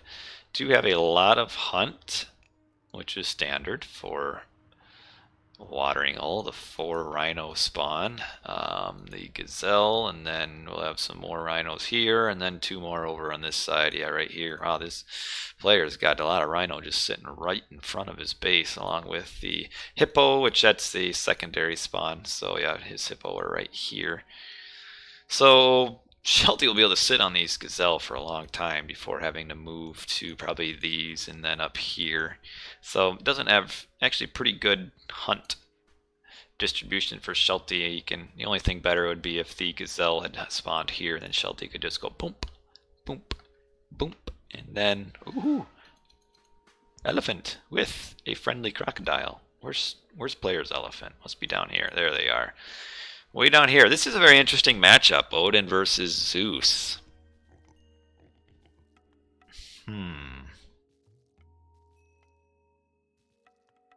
I'm surprised he went Odin. He probably went Odin for fear of a water map, but I don't think Odin matches up nearly as well on land against Zeus.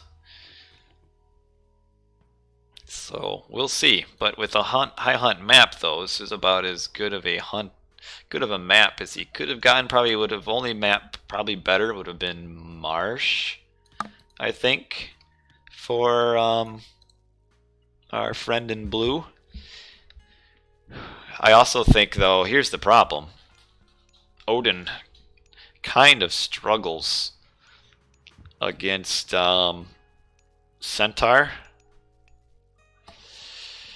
I think we might see Hermes from player, and Shelty might have a problem with Centaur because he doesn't get 4 SETI, so there's no way he can get faster Hersier to react to Centaur. So player, I think, will probably go Hermes here, and he's got the micro where he can probably just do Centaur strangle on Shelty. But we'll see. You never know. What relics do we have? We've got infantry trained faster. That's a nice Odin relic, though that's way up here on player's side. It's also a nice Zeus relic too. And we've also got Ring of the Nibelung. However you say that. Small trickle of gold. So yes, this is game 5, the decider. Shelty loses, he's out. Shelty wins, and it's a tiebreaker. And I don't know how the tiebreaker would tie out. Player, I think, on how I understand it, is in already, based on winning 2 games in this series. So we'll see, though. Shelty desperately needs this win. But he's going to have, I think, a hard time against the Centaur. Though we'll see if player does it. Okay, player's up. We're going to see. What is he going to age up with in just a second? What will he age up with? He's making another villager. Oh! How are we looking for scouting, though? Player doing the pig scouting up here. Not a whole lot to find. He got that gold mine. There's not really any hunt to get. Just a few birds. And he missed the relic, too. Now, player's hunt is forward. Very forward hunt. What's he got for aging up? Oh, it is Athena. I am surprised. Huh. I'd have thought we'd see the Hermes. And we've got Freya up for the Odin. Forest Fire and the Valkyrie. And the technology for raiding cavalry. Though I don't know if we'll see raiding cavalry. We might see more of Ulfsark's, actually. Utilizing the Ulfsark speed. Okay. Getting his second hunt here, the hippo. You know, if Shelty can actually push really hard on player early, could potentially push him off of hunt. And if the Odin can continue hunting while the Norse or the Zeus does not, it could help. And in fact, I'd like to see Shelty maybe put up some walls here, here, and here. A Minotaur spawns on top of the building. I feel like this barrack should have been here, and then a wall here to get your gate in right here. But that's just nitpicky.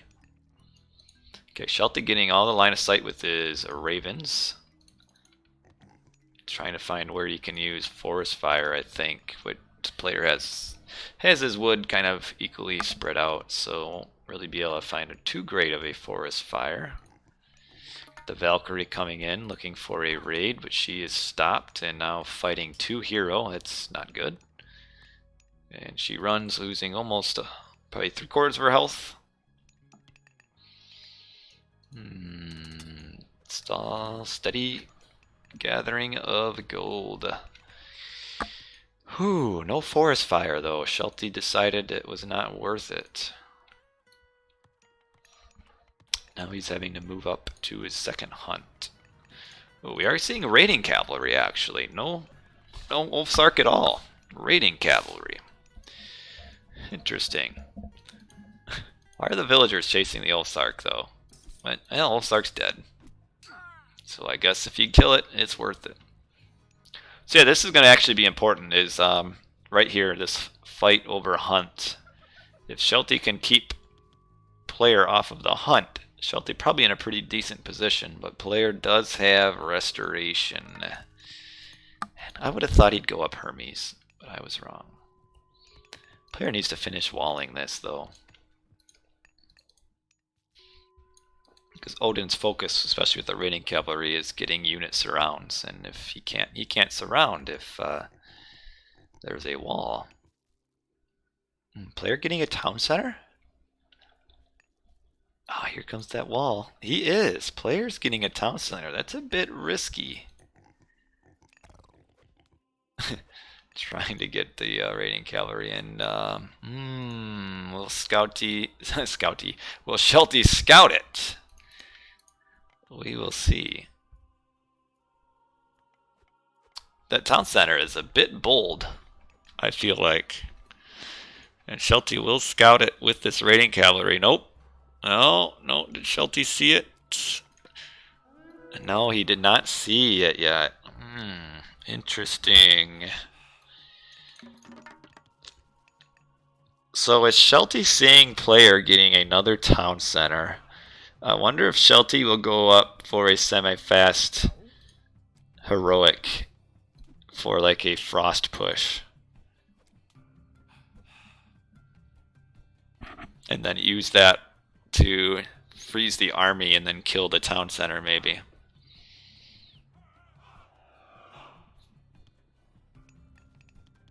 Because he has the hunt obviously to continue doing that. We'll see.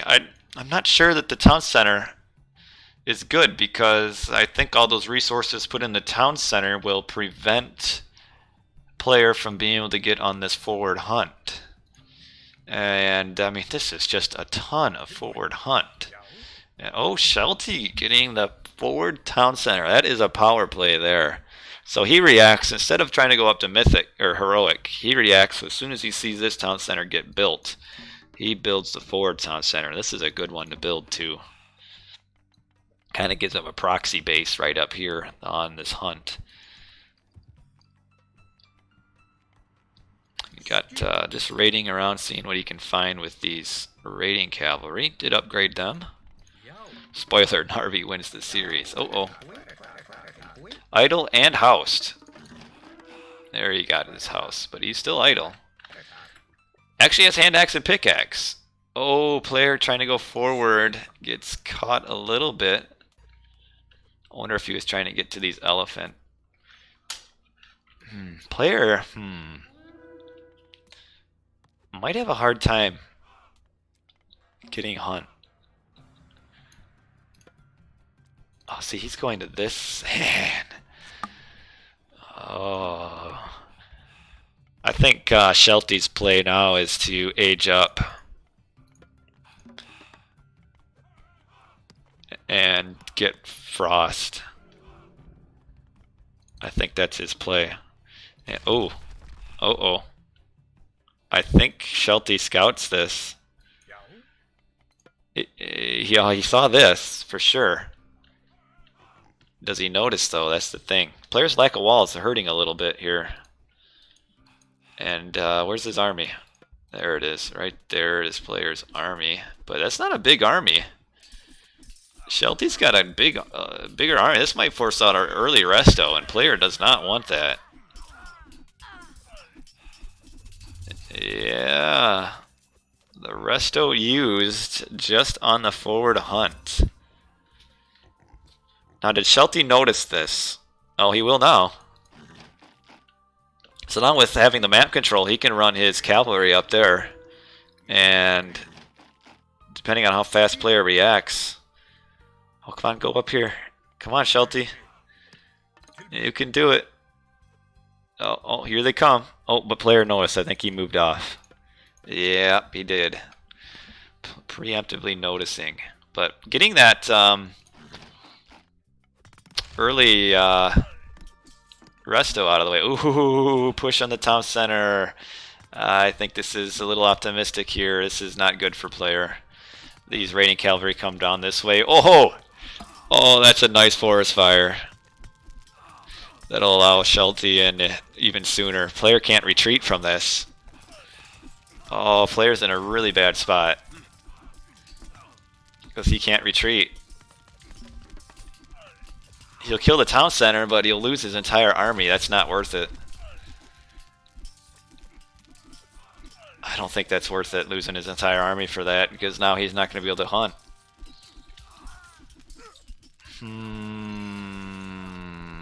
I don't think so. Nice forest fire, though, to prevent the escape. And I don't think that's worth it for player. I mean, the town center is 700 resources, not cheap, but I feel like player definitely lost more than 700 resources in army here. And now he's completely off of hunt. And you give the Odin hunt for days right here. He's got all these rhino he can still eat. And Shelty probably just, once he makes this town center, will get his armory if he hasn't yet, and then age up. But a little bit of a kamikaze play here.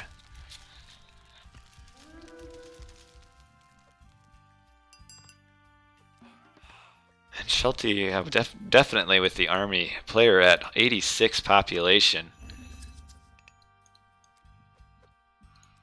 It's going to have a hard time without even walling too. I mean, at least put a wall here, Mr. Player.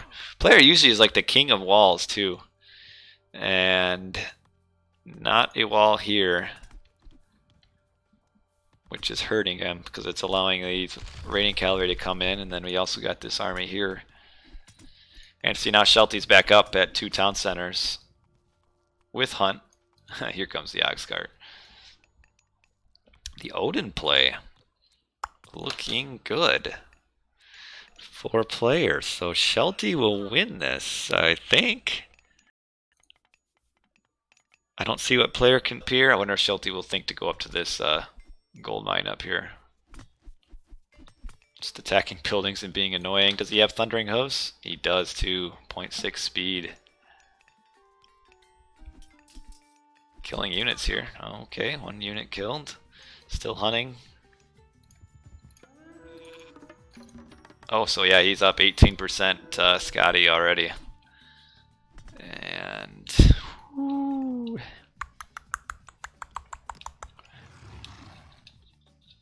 Player grabbing this town center.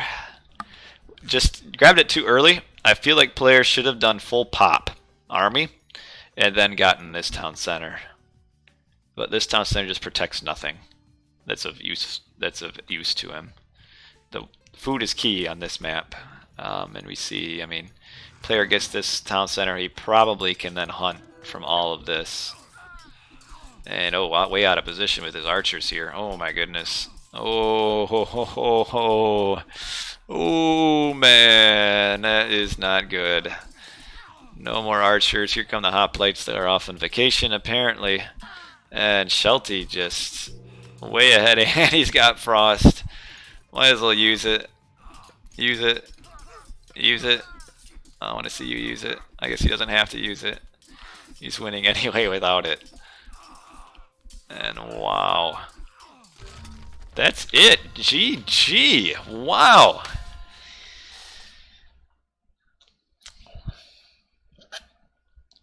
I did not expect this result. No, I predicted Shelty would get first, but I didn't actually think he would beat. I didn't actually think he'd win, but he did. Wow. That was some nice Odin play. Really nice pressure. Shelty though, or player though, I think the mistake was grabbing this town center early because it just didn't protect enough.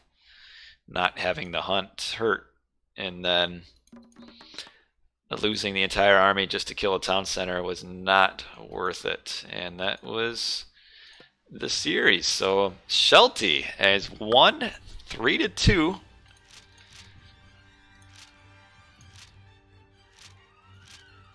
Kill loss. Oh wow, 2-1 kill loss ratio too. That hurts. So Shelty wins the series, and that is our first 3-2 series of the tournament too. So Shelty wins 3-2. Let me update my scorecard here. And we will have to put a red color, 2-3. And for Shelty, 3-2. So now comes the mystery. How in the world does the tiebreaker work out? So we have 3 players that ended up at 2-1. So in case of a 3-way tie, number of individual game wins is the tiebreaker. So we see Shelty wins 3-6-7 games. Joe wins 3-6-7 games. Player wins 3-6-7-8 games. So player advances. Okay, internet cut out. So, reconnection successful. Am I back? I think I'm back.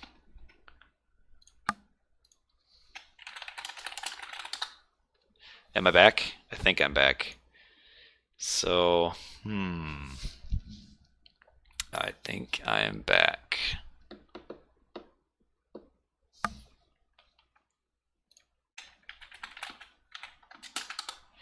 Let me see. Let me look at my thing and see if I'm back or not. I guess the games are over, so if the stream is done, it doesn't matter. But so I'm seeing player advance, which leaves then Shelty and Joe in a tiebreaker, exact tiebreaker, because they both won the same number of games. But Joe beat Shelty head to head. So I feel like even though Shelty won our last series, he probably doesn't advance. So for those of you who know, is that how they ended up working the tiebreaker for second place? Because I see player is number 1, and Joe is number 2, Shelty number 3, Moore number 4. So I think it ends up as being player Joe, even though Shelty beat player in our last series. Does anyone know in the chat if that is the finals? It says I'm streaming. Thanks for all the 1v1 tourney streams. You're welcome, man. If we could get somebody that knows in the chat what the finals are, or maybe I can... I don't want to look too much, because if the finals were already played, I might find the results of the finals, and I don't want to spoil that. But I want to get like at least a confirmation that that's how it ends. I will try to carefully to take a look. So don't tell me obviously any results, but am I right in that player gets first seed and then Joe is second, or am I wrong? Let me know, Ultra Noob. And then we can end the stream with full knowledge of what our finals will be. And don't troll me and tell me wrong, because that would be terrible. Pay me, I will say, oh jeez, not this. I knew something like that was coming.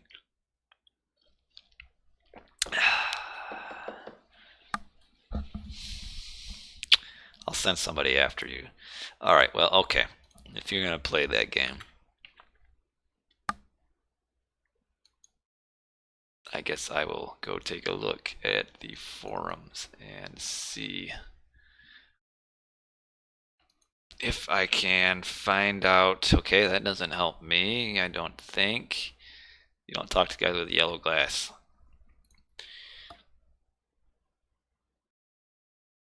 Okay, alright, I have confirmation. The finals are player versus Joe. So yes, I am right. So I will update my little thing here, in that player gets number 1, Joe number 2, Shelty number 3. So that is, and then more number 4, of course. And I believe I saw that the winner of the round robin will get a game 1 going into the final series. So player will go into the last series with a 1-game advantage to start off the series. Is it a best of 7 maybe? I think so, but we shall see. There was a tiebreaker game hosted by Chef. That's dumb. Shouldn't even been a tiebreaker. I feel like it should have been Shelty, Joe advancing based off of that. Well, if you knew there was a tiebreaker, you should have told me that, and I would have streamed the tiebreaker, you big dummy. Rather than me looking on the forum. How about you should have said that first? I would have had one more game or something for you to stream. For me to, well, not you to stream, for me to stream and you to watch. But anyway, that is it for the series. I'm looking, I don't really see any games to play. Well, you just came here. That's not an excuse, man. Which I don't think they've been played yet. It will be player against Joe. And we will see when that happens. Now you're telling me to wait. So does anybody have any questions? I see we got some people in the chat yet. No, I don't. What's not played yet? The tiebreaker? Or the finals? I assume the finals aren't played yet. Oh, you have a question. Ask me the question, and then we will close the stream out. Okay, so the finals aren't played yet. That's cool. So we'll have to wait for the finals, and we'll see when those play. So I was planning on streaming the finals this weekend, but maybe not, depending on when the finals get played. So we will see. How good is Poseidon? Is he not the great? Oh, man. Like a one-track mind. You're like a rabid dog. Always talking about Poseidon. Yes, he's the greatest. So, thank all you guys for watching. We're going to close it out with this. And next time I stream, depending on when the finals are played, it might end up being... playing some games first before we finally see the finals. So I don't know if the finals will be playing this weekend. If they are, I'll probably stream it maybe Sunday night. Buffing Shifting Sands, it was never buffed. It's only been nerfed. It was, maybe you're talking about returning the military shift back to what it used to be, in which case we did that. But it's not been buffed beyond its original numbers. Anyway, that's it. So I'll thank all you guys for watching. Good question. I appreciate it. And I'll see all you guys later. Toodaloo. Have a good Wednesday. Thanks for watching, guys.